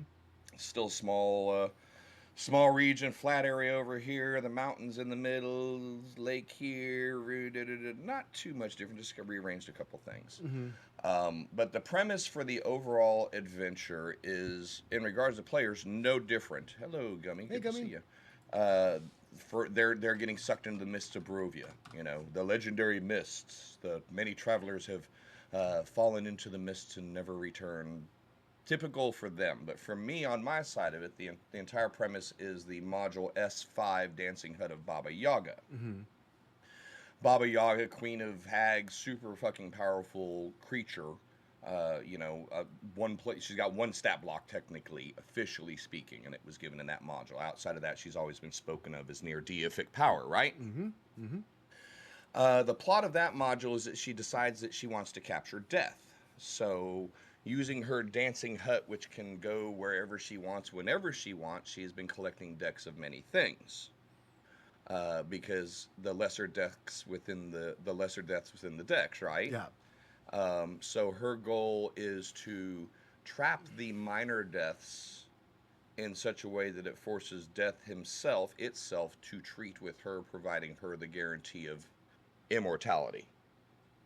So, this ties in with the relationship between her and Igwilf, knowing that Igwilf created the god trap with Zagig back in the Greyhawk timeline that allowed Zagig to trap several gods and demigods and put him into deific place.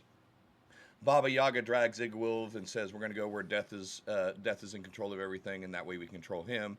Takes her to the domain of dread, so they start building their machine.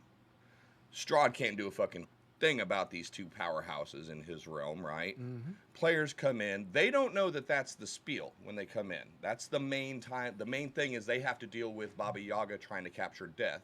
It just happens to be set in Barovia. So because this has happened, a lot of other strange beings have come into Barovia in the past period of time, namely a group of vampires. They seem to be lost in time and space, similar to the players. They're from some place called Stanton Island. They've renamed Volaki into New Stanton. And have taken it over as basically the mayors or their leaders or whatever.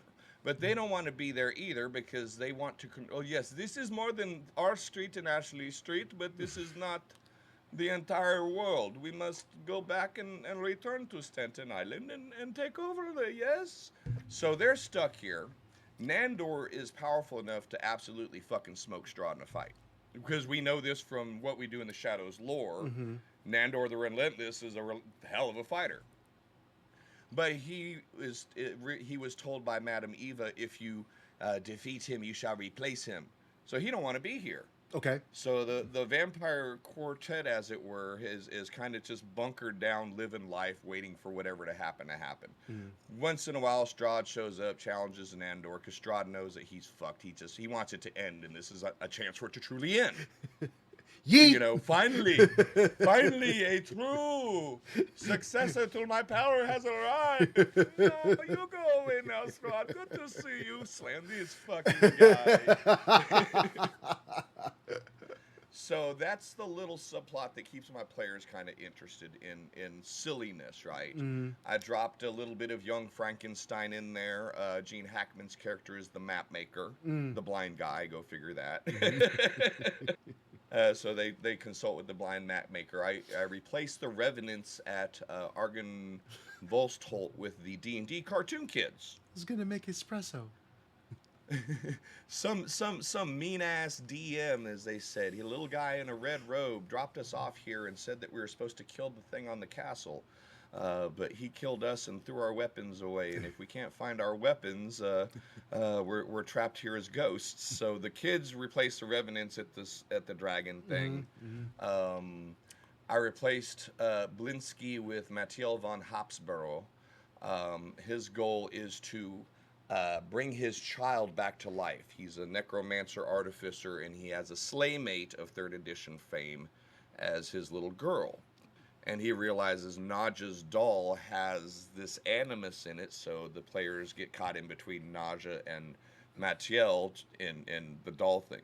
A bunch of stupid plots going along while they slowly learn about what's going on with Baba Yaga capturing death, basically. But see, that makes a good adventure. I mean, if you take Curse of Strahd, it's a very linear adventure. You start off at the bottom right of the map, you go up to the north center, and you go all the way down to the bottom left of the map, and you're basically done getting all the things and the stuff. And maybe you have to go into Castle Ravenloft to get one of the things and the stuff, which could be fun. Strahd could invite you to dinner. I've not had a party yet that actually is like would accept that invitation. I've had one party dine with him. Oh, I was trying to play up on the dark seductive side of it, because that's how it's a lot. That's one of the main descriptors they give you to run Strahd is try to use your charisma to romantically enthrall or seduce one of the players, as awkward as that is for a brand new DM to have to do, or even an experienced DM. So that was, and it was interesting. It was fun. The players were in good spirit. She was in good spirit with it, and I discussed it above the table with her as well. Hey, I'm 3 of you at the table. Neither of these dudes are going to be any fun to mess with. Do you mind? She's, oh, that'd be cool. you got to do that, though. Otherwise, it's creepy DM time, and we don't do creepy DM time. Dude, and there's a lot of potential for that in Strahd and domains in general. You watch any vampire movie, and they are very eroticism and seductive, and so to play very sensual in regards to the sights and the sounds and the whole scene setting. So. It's definitely something that you got a trigger warning your table with. Yeah, absolutely. Now, I mean, I'm fortunate my wife plays at the game, so she drags the rest of the ladies along to see how red they can make me turn. Friendly fire. Babe, really? Go on. That reminds me of the story he told. I think it was our first session. Like, no, you seduced my wife, and you do a good job of it. Well, and thankfully, on a side note, the player that we were doing the straw thing with was the same girl, so it wasn't anything awkward. It was already, I mean, it was her husband got a kick out of the whole thing, So, but it didn't matter. It's part of the setting, the gothic horror. Part of that is romantic. Part of that is seductive, and carrying that through in a playable manner is what can collapse a campaign as well. It's really hard to romance 6 characters at the same time. Yeah. I mean, currently I got 3 going on in my heartbeat, and I'm exhausted at the end of the fucking night, man. I ain't gonna lie. Well, I mean, because it's not just planning what you're going to say and trying to be charismatic. It is watching the mood of the table. I froze. Wait, why froze? Hold. Internet die? Yeah, I think so. Hold on a second. Oh, shit. This is annoying as F. Hold, please. Okay, we're good. Are we? Oh, okay. Well, yeah, we're back-ish. There's a big old super lag. Sorry, I had to go wake up the hamster in my PC tower. It's late for him. I'm getting tired. But I'm getting tired too. yeah, but there's a lot to manage there with the DM of playing a good, true to form of a master vampire in Strahd is this alluring, you know, attractive, very romantic villain. Got to temper check with your players. You definitely have to do a session 0 where you give some content warnings and figure out where everybody's sensibilities lie, and also you have to let them know where yours lie as a DM as well, because Yeah. you know we are players too, and we have to deliver these lines and we have to play these parts, and there are things that even like I'm kind of with a lot of things, but the flirting with my players I'm really not a huge fan of, so I allude to a lot of things. Hello? Hey, I can hear you. Yeah, I can hear you just fine. Okay. I am. Yeah. Okay, I'm back. I think we're live. Don't know, man. It's Oh. weird interwebs tonight. Oh yeah, But- I got kicked off for a minute. Okay, so it wasn't me. I was freaking out. Going, No, "Damn it." not you. Opened up like 9 other tabs and bogged myself down. That's working. That's working. That's working. That's oh no, it's nothing's working. I don't know what the deal is with my computer. Like it does not do multiple things very well. It does one thing exceptionally well, and that's it. But I apologize. RAM. I 60 gigs, man. 60 gigs of RAM. Got 120. Oh, I will get more RAM. But I've got a newer machine. My machine's only 2 years old. And I mine's was like, I need something that's going to upgrade, and we spent the money on it. So That's good. I mean, I am due for an upgrade. I've had mine for, I think this is the 6th year I've had it. yeah. But Yeah, I mean, if you can get five working years out of a machine, another 3 or 4 lax years out of a machine, that's not bad. yeah, I agree. Just take my money, damn it. 8 years out of, dude. I mean, honestly, for me, it's my machines usually run about an 8-year life cycle between. It's mine for the first 3 or 4 years, and it goes to the older kid. That one goes to the younger kid, and eventually makes its way through incoming. Hell, all right, good to see you back. Welcome back. Sorry about that. But so the there are sensibilities you have to make your players abreast of, yours and theirs. And also too, there's a good amount of gore if you do it right. There should be a good amount of gore to it. Oh, I got a raid. Thank you, Mandy. Hello, Mandy. Hello. Welcome in, Raiders. Sexy Sloth. Hello's all. We are talking Barovia today, at the request of Jim K. Bones. So we've gone over some of the domains of the domains of dread. We've gone over most of the campaign of Curse of Strahd, just very lightly touched on it, not any of the finer points. And we're now kind of just, I guess we're just kind of bullshitting, really. So after going over a lot of the research material that I've been looking at, No spoilers now, sexy. No spoilers. We're just talking about some of the challenges of running and playing the game. Absolutely. Not anything specific. So please, we'd love to have you in the chat. Love to have you asking questions. Absolutely. We will give you spoiler warnings before we get into spoilers.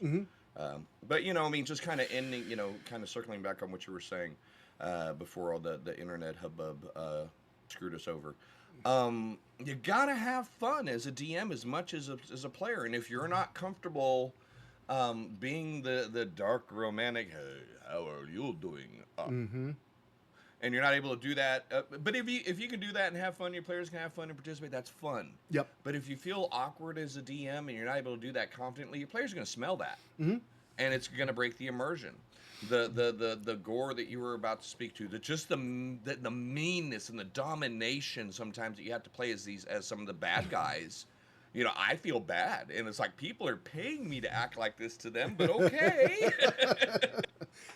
But it's still with the context of it's still a game. You got to make sure that you're able to hit that sweet spot of we're all into it in the moment, but no one's into it in their person.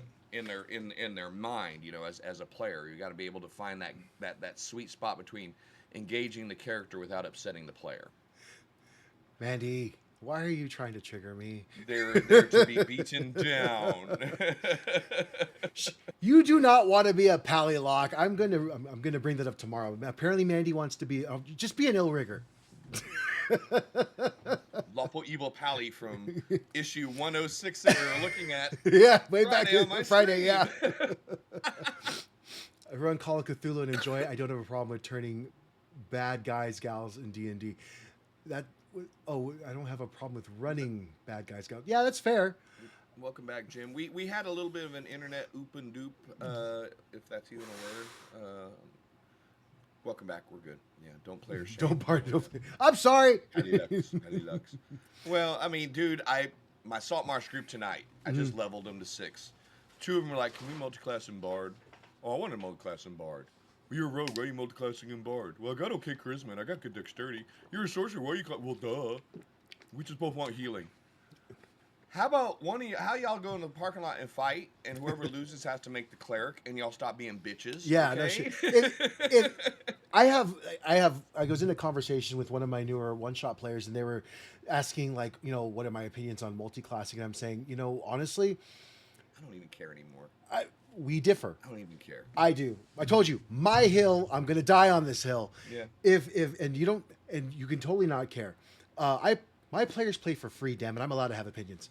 Absolutely. Apples, oranges. What do we say? P and P versus F and F, man. Paid in public, which is on my side. Friend and family, which is your side. Yep, absolutely. But also, too, at the same time, I do counsel all of my players to go find other DMs and play with them, too, because everybody has their own flavor. But as for multi-classing, there are so many different subclasses for every class in D&D that, I know. If you want to be the healer, go take a what is that? The magic adept. Magic initiate. Yeah, magic initiate, and go be adept initiative. Yeah. Go take a cleric initiative and go and get some cure wounds or something.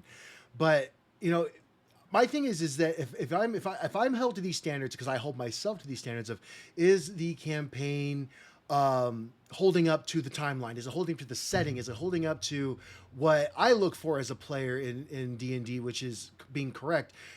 Does your character hold water, or are you just building this, crazy, I can do all the fucking things and I don't want to rely on my party to do anything? Well, here's the thing. Multi-class, way above the curve for the first 5 levels. Mm-hmm. Kind of flat in that mid-tier, and then way up at the end tier. Most campaigns don't make it to the end tier. Nope. So your multi-class players are sitting at level 10 going, God, I really need 2 more levels so I can finish this build. And you're like, the campaign's over, son. Sorry. Yeah. Exactly. I don't care. It's the crap that I give. Like in 20 levels, you're going to be great. But we're not running 20 levels, man. So you're nerfing your character around level 8 to 12, brother. But go for it. Because they had to drop an API, and then they had to drop to maximize their main, and then they drop another at level 8 to get their multi-class. Plus, now I have 2 less feats. Fuck them. Plus, they drop their capstone trait too, which is the level 20 that they usually get, which is in some of them pretty damn nice.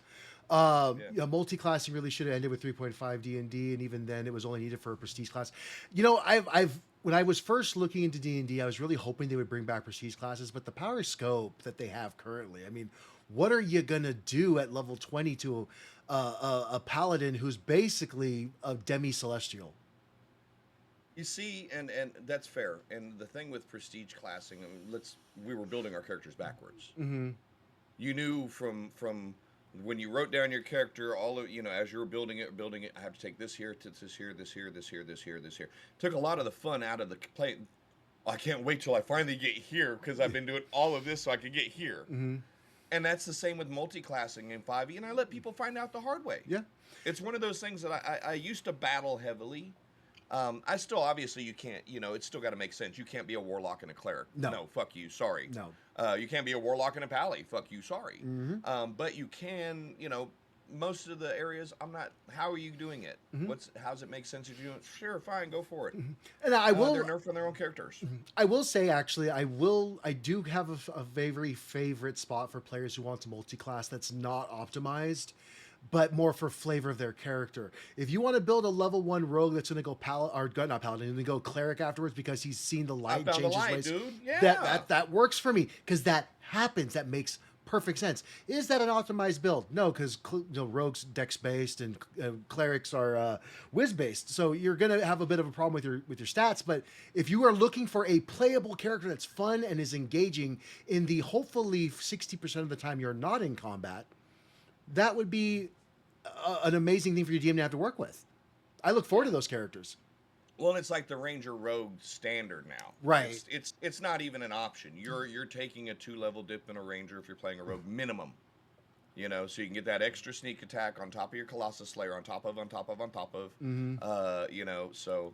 Don't you get me started, Jim.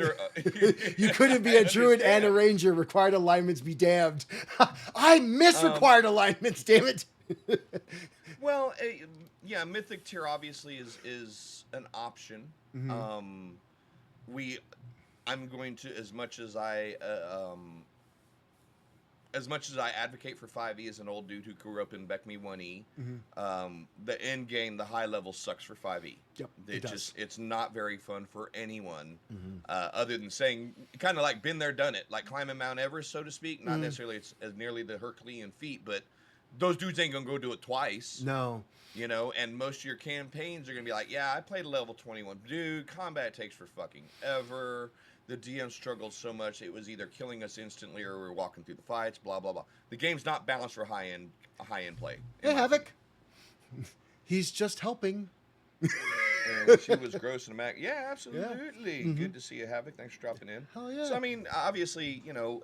But before you close off on that, like think about it. Like, okay, I've taken one campaign to level 20 so far, and at the end of it, they're fighting Tharizdun in the realm of chaos, and they beat him. What the fuck else are they gonna do after that? No, you guys get to go off into the sunset. Oh, we have to retire our characters? Unfortunately, yeah, you just killed the major evil of the fucking worlds. Worlds, plural. Yeah, come on, man. Exactly. So I you know, but the flip side of that is I guess if you're looking at the you know, it kind of reminds me of the old Beckme crawl. Basic, and now we got expert. You guys have been playing in dungeons for the first couple levels. And that's where you started, was dungeons and basic. And here's outdoor adventures and expert.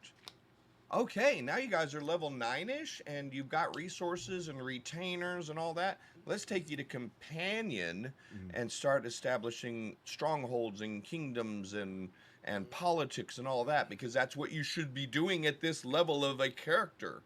You know, and then you went to masters where you're so much greater than, you're now an Elminster, you're now a Mordenkainen, you're now a Tasha, and then you go from that to immortal. And dude, the enjoyment and the engagement with that series went like that. Yeah. Most people tapped out at companion. We used all the monsters to go to immortal and stuff because they were fun to fight. Yeah. But the concepts of progressing through that weren't very fun even then. And I don't think we've really approached that level of play since then for reasons, you know? See, I don't know that there's a way to actually handle that problem. I think that that's a logistical, real problem that you're going to get with any game.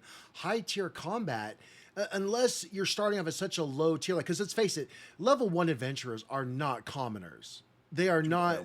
Yeah. They're not the normal. Greg the garlic farmer doesn't pick up a sword and he's a fighter now. No. I don't know, man. Hamish the fruit seller will kick your ass. No, you go get your carrots elsewhere. Did you just attack me? We're gonna. Whoosh. Were you with him? My favorite NPC is the guy right outside of Boston saying, "My cabbages!" Love that dude. Odyssey of Theros added mythic battles. Yeah, 100% Jim K. Bones. Yeah. And the both DM's Guide 14 and 24 give you optional rules for extended play beyond 20. But you don't get a whole hell of a lot of guidance as a DM or actual structured monsters or encounters or anything to take your players to 20, much less past. The only published adventures, 2 of them, Vecna Eve of Ruin and Dungeon of the Mad Mage, are the only 2 in 10 years of publication that took you near to level 20, hypothetically.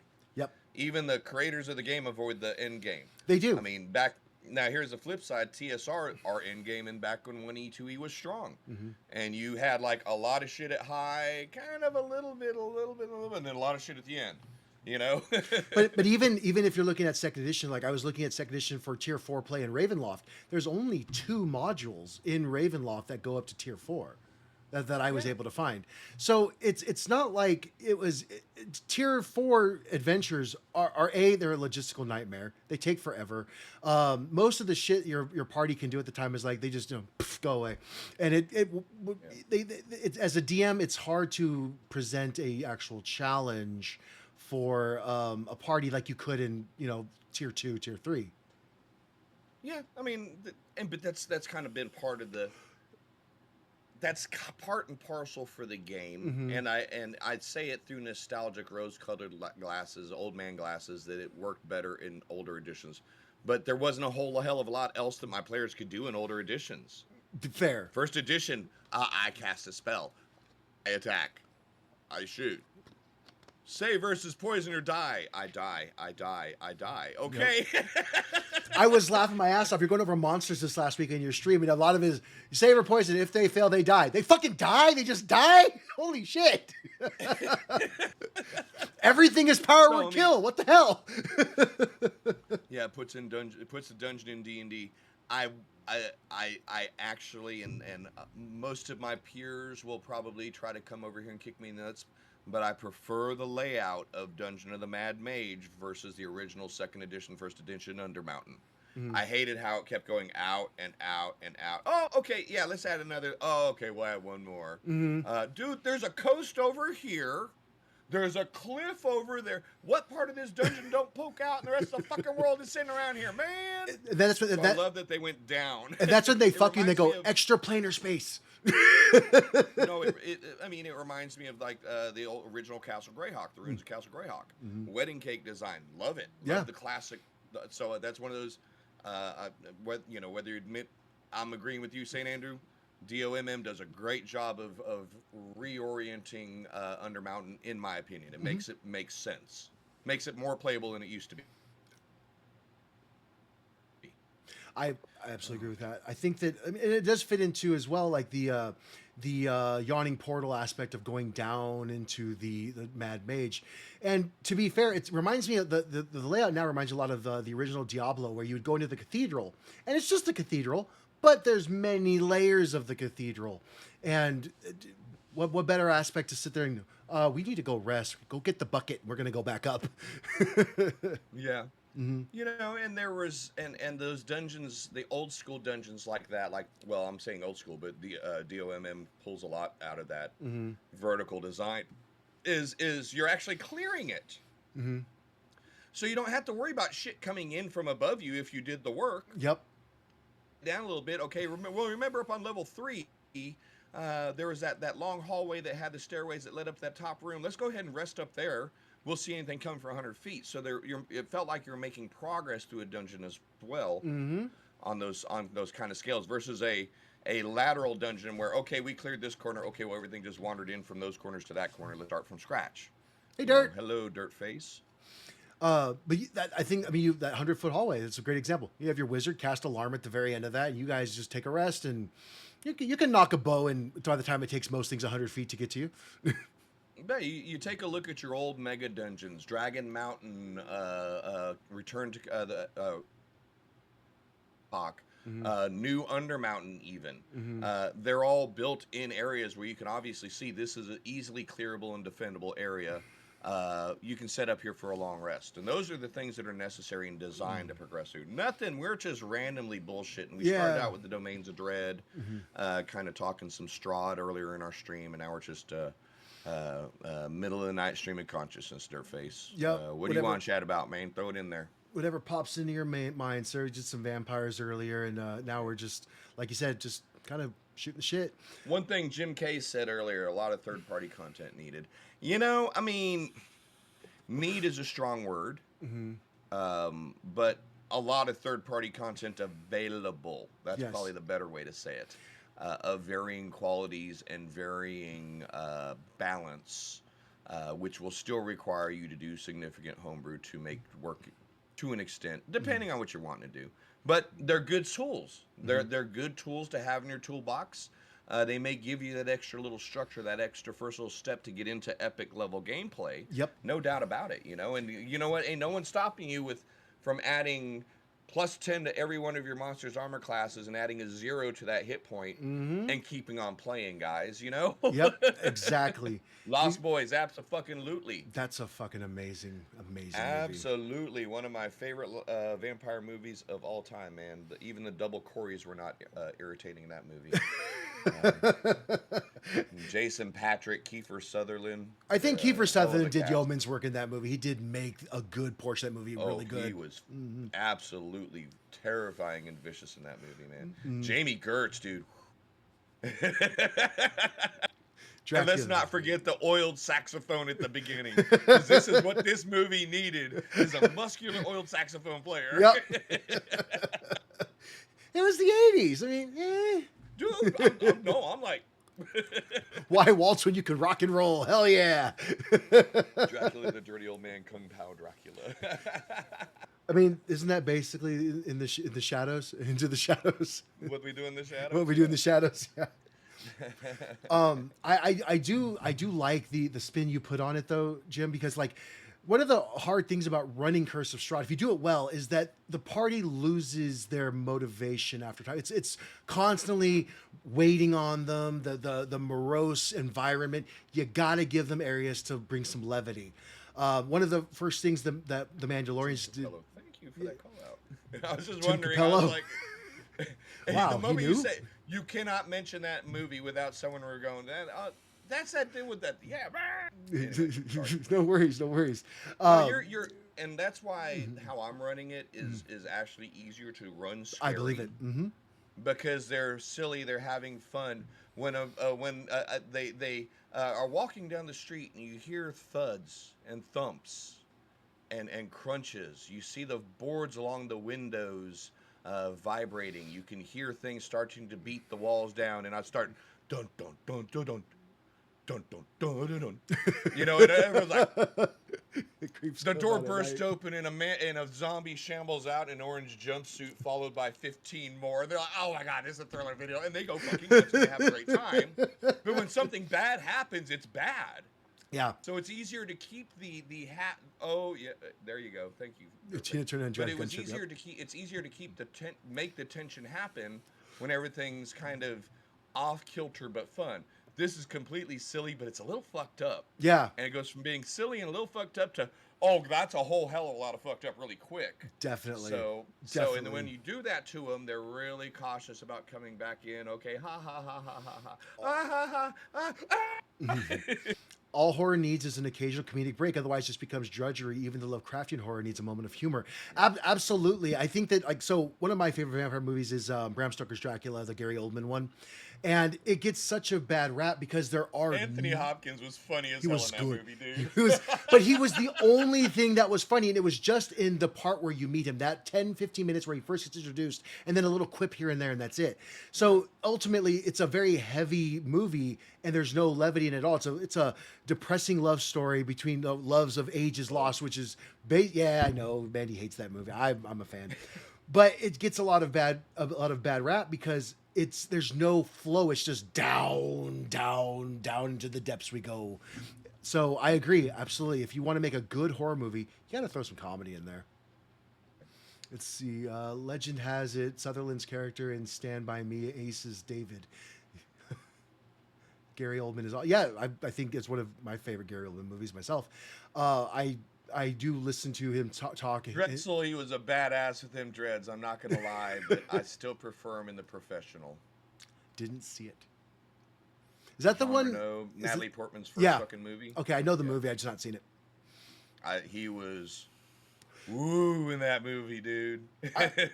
I thought Jean Reno was good in Mission Impossible. I thought he actually played really good in that movie. No, I was talking about Gary Oldman, but yeah. Oh, okay. Young Frankenstein, yes. Mm-hmm. The Professional is what. Yeah, I think that's my favorite Gary Oldman role overall. Mm-hmm. Yeah, I've seen a flavoring, a third-party content of reflavoring the Abbott as a Dr. Frankenstein type character, and I'm like, why do that when you could just throw them over to what is that, Mordredu or the one? With... Lamordia. The Mordia, Victor thank you. Mordenheim. Yeah. Yeah, that Victor or Victra, depending. Just remember, second edition, it was Victor Mordenheim, and it was definitely 100% parallel with the Frankenstein. Fifth edition brings us Victra Mordenheim, still basically a Frankenstein, but in my opinion, a much better story. Yes. A much better story aligned with the creation of the monster. Plus, Lamordia is just a fucking cesspit, man. You know? It's a frozen in town. It goes between steampunk industry and whaling for and if you're not working in one of the strange alchemy or steam industries, you're out there gathering whales so you can blubber down for oil to run all the rest of it. It's a cool setting, really really creepy. You can find it in both second and fifth. Yep. Lamordia was well done in Van Richten's, in my opinion. Yeah, if you want to do Frankenstein, go there, man. Yeah. And guess what? Your gypsy. Oh, you said it. Your Vistani. Vistani. Gonna get us a content warning. I'm tired. Normally I'm really good. I'm tired. Your Vistani are allowed to transit through the domains and through the mist, and it's just a hop, skip, and a jump called DM Fiat. Yep. To have them take your party with them on some other trip to another place. You're not always stuck in Barovia. No, but One last Lost Boy nugget. A biker, he has a 1% pin attached as well. Oh my god, I never even noticed that. Oh. Interesting. Huh. I have to go rewatch that. I haven't watched the movie in like 10 years. It's a good movie though. I watched it. It was on it made its run on Netflix a few months back, and I watched it a couple times. Right on. What else? Also too with Strahd, if you don't want to play the flirty vampire, which you don't have to, he is not the BBEG that you meet at the end of the campaign. He appears and fucks with the party throughout the entire campaign. It's not usually written, but he should. He should go through. It's suggested. Yes. But this is another one of those touchy places as the DM. If you're gonna put him in there in a position in a moment where your players are like can't touch him, can't do shit, players being players are gonna poke the bear. Yep. Be willing to fucking drop a bitch. Yep. Okay? I Sorry. totally agree with that 100%. I mean, I've had players that they might get a little mouthy to Strahd and backhand against the wall. You're unconscious. I don't roll. No, you don't roll. You're just unconscious. He showed up to kidnap one of the players, and you're just paralyzed. We can't save her. I'm like, no, you can't move. Yep. Okay, everyone give me a DC 20 Constitution check and a DC 20 Wisdom check. Have fun in Black Ops, Dirt. You're going to fail one of those, yeah. Black Ops, take care of Dirtface. Appreciate you being here. You get bit, and now Vampire. Not yet. Possibly. It was like sessions. It was session 2 or 3 in Barovia, and Lex got bit. By Strahd? But yeah. Oh wow. Yeah. You're. I'm mean. Interesting. I mean, if the party's along with it, they're like, he likes me. I know, like him. Oh, okay. That's fair. That's fair. Good to see you, Bomb Tech. Thanks. Hey, for the Bomb raid Tech. there. Right on. The executioner lives. So, but yeah, it's comfort level for. Well, the thing is, you got to be able to. You got to. Again, it goes back to the confidence of being able to play out this, this very complex, tragic yet painfully simple and pathetic NPC in such a way your players don't catch the second half of it. Yeah. And most players coming into a Curse of Strahd know this. That's Dude, not a you're question. not. That's not a question. What? Hey Jim, Strahd versus Drelsna, who wins? Duh. That's Drelsna every day. Drelsna is shaming you in your crazy brain for even writing that, Chase. Wow, I'm gonna copy paste that, and on Wednesday I'm gonna say, "Hey, look what Chase said in the middle of the night, y'all." Oh, I'll get you a screenshot right now. My camera might freeze, so give me a second. Canonically speaking, all bullshitting aside, she's a level 12 vampire stat in 1E. Strahd's a level 7 vampire stat in stat block in 1E. Level 8 stat block in 1E. Okay. So that's if we're talking genuine mathematical comparisons, because we're about that life here. Drelsna is the end boss in S4, Lost Caverns of Soth Canth. Strahd is, which was your special series. Strahd was your end boss in I6, Ravenloft, which is your intermediate series. So, I mean, it's not even me being a homer or a simp or whatever you want to say. It's statistically speaking. Well, Jim, that's a great question. Do you simp for Drelsna? Her mama. Yeah, I was just gonna say you simp for one person, and one person only. Almighty Witch Queen Igwil. Every time you minimize your window and I see your background on your computer, I'm like, that's his goyle. Dude, yeah, I mean, even Cindy give me shit. Well, what's worse about it is I didn't mean it, but my OCD, my neurodivergent shows up, and whenever I grab my mouse, I always center it before I do anything. And the center of the picture is like right there on my desktop image. She was watching me click through some shit, and she couldn't help it to give me shit. Yeah. You gotta put your mouse there every fucking time. Don't you? I'm sorry. It's a compulsive thing. I center my mouse.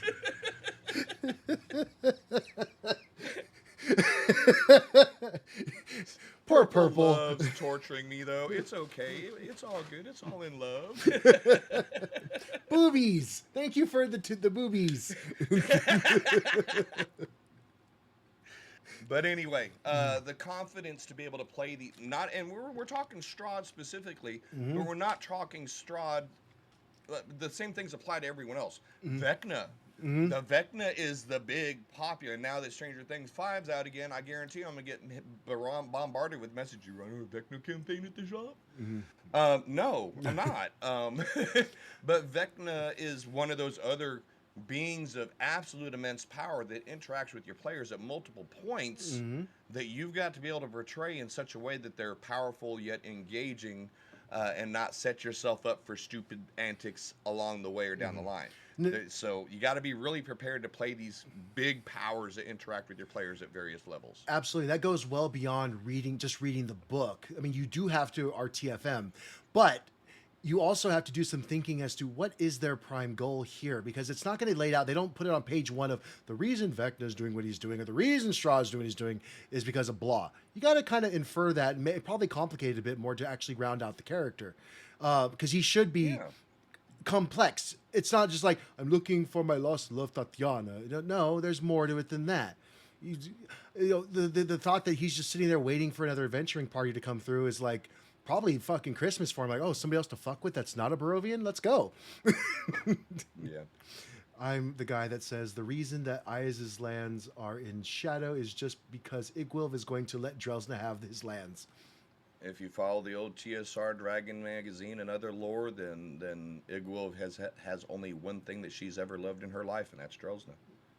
Just let's be honest, she's banged her way across the multiverse and gained lots of power along the way. Okay, I'm not going to try to defend the girl. I mean, you use your wits and you use your wiles, and being the daughter of Baba Yaga is no small benefit. Right.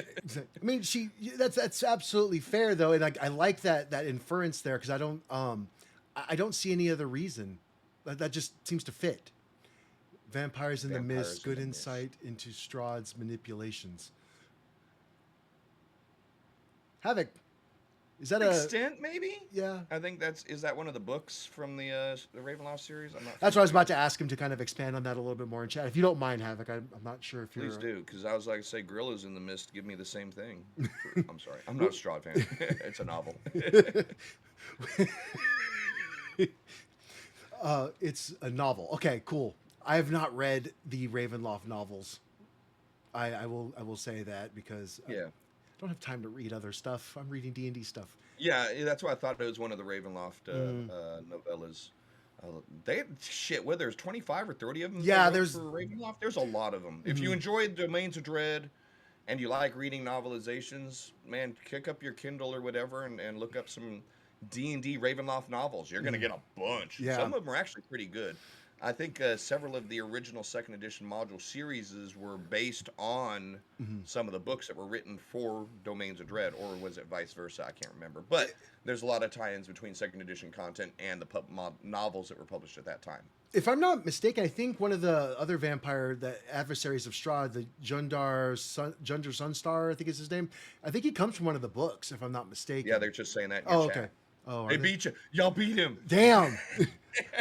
Well, they don't have to be polite. Wait for you to finish talking because I'm not a rude person. I'm just laughing. Most of the time, I barely beat Chase as soon as I finish saying something, it appears in chat. We need to make a counter for your Damn it, you chat. beat me to it. You need to make a counter in chat for who gets out first. You or Chase. I've seen some of them, but I don't want to read any till I'm out of Strahd. You Well, can actually read them and not. You can actually read them and not ruin Curse of Strahd, if I'm not They mistaken. have nothing to do with the actual adventure module, but you get a whole wealth of story and information about Strahd as a person, the whole fall, rise, blah blah blah. Well, because I've read like the first couple chapters of the first one by Christy Golden, which is actually really really fucking good, and it's him as he's still living. He's on a campaign as a leader, a commander of his army. So you're way before Vampire Strahd. It takes longer to type than it does to talk. Grr, lol. So are you saying that you should get advantage on your rolls to beat Jim? Is that what you're asking for, Chase? Because you have to type it out. But that being said, I think that it's a not for the entry level DM, but it's definitely a campaign I think everybody should play.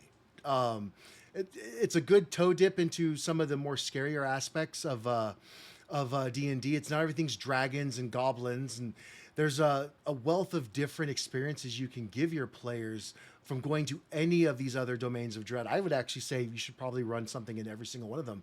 You could probably get something for 2 to 3 levels in most of them, I think, at least, just a dip. Yes and no. If you want to look at it as an amusement park type thing, you definitely can do that. Mm-hmm. But that's kind of one of my big args on the Vecna Eve of Ruin adventure. Mm-hmm. I think some of them definitely. I think you could pick like 5 of them to put 2 or 3 levels together and run a really cool interlocked campaign. But I think some of them, Horror Cure, the Ankapatat, the Egyptian themed one, that's full blown campaign style there. Mm-hmm. Oh yeah, no. I think some of them, the Chinese Dreamland, dude, their vampires are scary as hell. Do what? The vampires in the Chinese one, they're scary as hell. Oh, Xian Chang's, yeah, dude, that is. Have you ever seen that movie Dark City, Night City, Dark City, Vonnegut novel as well? The D&D version of that. Every night these fucking constructs go through and rearrange the city and rearrange the people to make the perfect city for when the sun rises and the Ghost Empress walks, and then if you're found awake at all these monsters, it's just a fucking head trip of an adventure. Mm-hmm. But I want to, as a domain of dread, I think Hekna does better as a replacement for Wild Beyond the Witchlight as a connection to the Feywild. Whether I want to admit it or not, it's too Feyish in my opinion for domains of dread. Because remember, in the Feywild, you got the Seelie and the Unseelie. Yeah. So I love me some Hekna, Chase. 1001 thank yous for introducing me to that. But I use it to click into the Feywild if I'm going to go with it. Yep. What was I going to say? What was the last thing you said, Jim, before Hekna? I don't remember. I said it. It's I know. gone. I heard it. It's gone. So rewind. So rewind. See, Havoc, I'm in the dungeons of Neverwinter, so I'm all behind. I think I was talking about Ecop, yeah. Okay. I'm not. Oh yeah, I want to clarify my point. I'm not saying to string together a litany of one shots or a couple level dips into every domain. I'm saying, hey, in your campaign, send them off to freaking Dementaloop for a couple levels, and then bring them back, and go about the rest of your campaign. And that was, kind of scrolling all the way back to the start of our stream. That was the whole idea of the original Ravenloft Realm of Terror before it became Domains of Dread and all of that was you can just pull your people out of whatever the fuck they're in the middle of, drop them in one of these scary places for a short adventure, and send them home. That was the design. Yep. It wasn't supposed to be start out level 1, play to level 20 in this horrible place. It was supposed to be, I know it was foggy last night, but damn, this is something different. You know, that's how it was supposed to be done. You know, I do have to give props. I got the best player reaction out of St. Andrew when they were leaving. They were in by Flan, and then they went through the mist, and they see a sign that says "Welcome to Barovia," and he's just like, "Motherfucker!" And I'm like, amazing. That's the best. I wish I clipped it. It's on Mandy's YouTube channel. So if you guys want to check out the Misty Hearts campaign on Mandy's YouTube channel, it's literally on there. Son of a god damn it! well, on mine, you know, the one my shadows, what we do in the shadows of Barovia. They approached the gate through their own. I gave each of them a little vignette as they fought their running from this monster through the mist or that or whatever, and they appear at the gates. You know, and there's 3 dudes sitting by a fire, just bullshitting. You know, what's on the other side of the gates? The way out, but I wouldn't go through there. And they looked at me as, what if we don't go through the gate? There's an extra log by the fire. And they're just sitting there for time eternal, just waiting. We're not, can't go backwards, can't go forwards. But There's an extra log by the fire, y'all. It is a standoff of some sort, because even if you run the death house, you walk out, you're not in Barovia yet, but there's nowhere else to fucking go but forward. You got a gate, son. Yeah. So, you know, but that was the whole thing is something brought us here. There's got to be a way to get out of here. Well, this particular domain is haunted by the marionette of a comedian who refused to make people laugh. Now he is cursed to make bad jokes forever. And until he makes everyone laugh, you're stuck here forever. I got to go write jokes for a bitch? Yeah, there is literally a domain of dread that you get to do that for. Yep. I love the fact that it's not all horrible monsters and failed romances. It's these strange twists of fate that these poor domain lords, greater or lesser, get stuck in. Yep. And in most of the cases, you got to get bloody and fight your way through them. But on occasion, there's a way to work it out through negotiations, man. Dude, check out the dome. Yeah, they're good. Yep.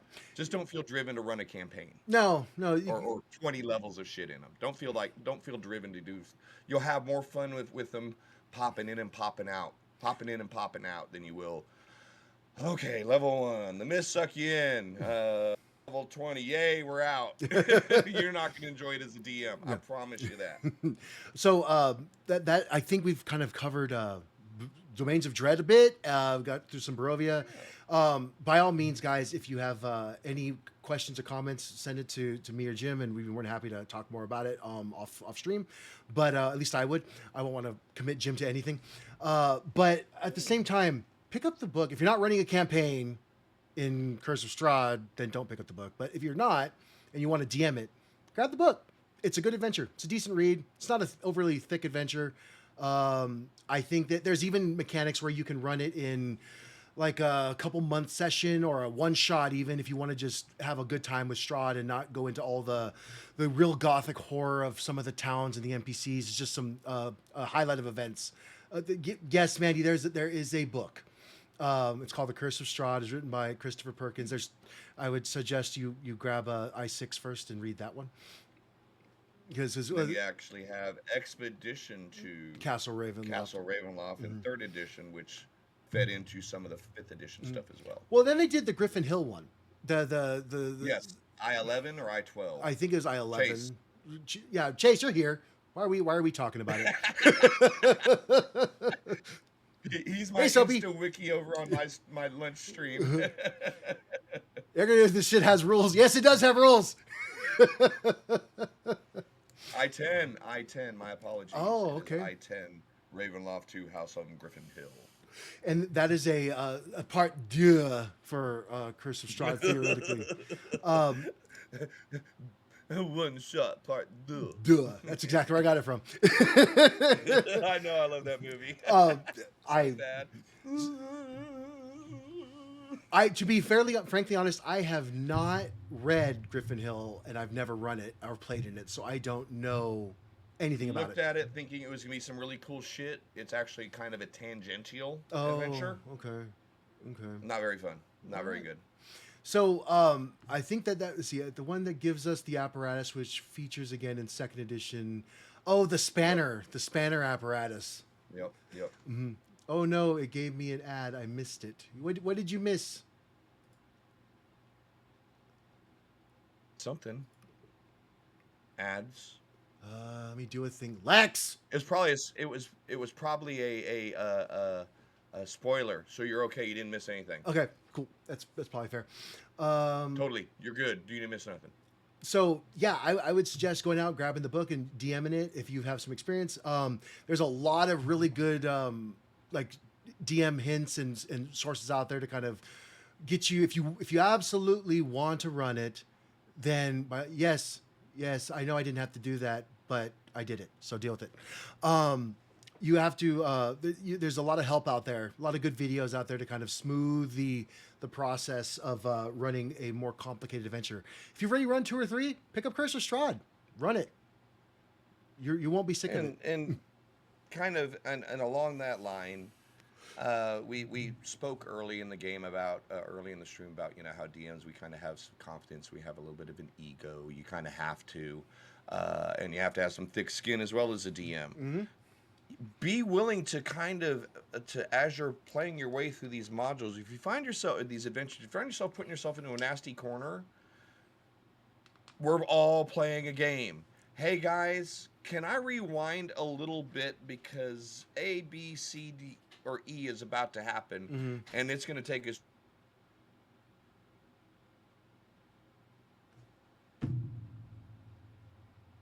running this adventure. So we're going to have to work through it with each other a little bit. You got to be confident, but don't be arrogant and be afraid to admit that you don't know something as a DM. That goes across campaigns. Yes, well, I was about to say, especially with domains, because it's a little bit wonky, and you have kind of a lot of power in your hands already as a DM. You don't want to become the DM that says, "Because I fucking said so." Okay, Dad, whatever. No, man, you want your players to enjoy themselves and feel fair about it. Yep. So be willing to admit when you make a mistake. Be willing to roll things back with your players to get a better experience as a game. We're still playing games. We're not making movies. We're not writing books. I can't speak for anyone else, but I ain't fucking on the staff of Mighty Nine right now. So, it's still a game to me, baby. No, I'm not, and I've not been approached. So I think that the prognosis is not very good. Like the Ravenloft books, not the campaign book, would be fun for a reading stream. Yeah, Lex, I miss your reading streams. She used to stream books, and she would just read to the stream. Very awesome to work with, work along to actually. So yeah, they're great reads. I can actually speak that they get a lot of really good reviews. I've not read many of them. Like I said, I've read probably the first couple chapters of the first one, but even that one was really good. So in closing, since we do the Southern goodbye here, It's 2:15. Damn. yeah, I know it's late. We hope that you had a good time listening to us. If you have ideas that you want us to talk about, please let me know. I'll be more than happy to kind of schedule them for our future streams. But otherwise, we're here Saturday nights, 11:30 to usually about 1:30, but went a little long today, Central Standard Time. And then you can catch Mr. DM Geezer Jim on his channel, DM Geezer Jim, on Twitch at 11 a.m. till 1 p.m. Central Standard Time, Tuesday through Friday. And I suggest you pick up the time slot. It's a great lunch and learn for me anyway, and a lot of good times are had there. Oh yeah, man. You guys, Jim, thanks for being here, man. I appreciate it as always. Dude, thank you for hosting. Thank you for inviting. Mandy, super cool. Thank you for the awesome art and always supporting. It's great to see you, Sexy and Andrew, Sloth and Andrew and Chase. Why Gummy Do? I would just simply be a spectator on that one. Although I might get more insight because I get to keep playing with the brother a little bit more here soon. Yeah. So really quick, I'll just answer that right now. I don't fucking know.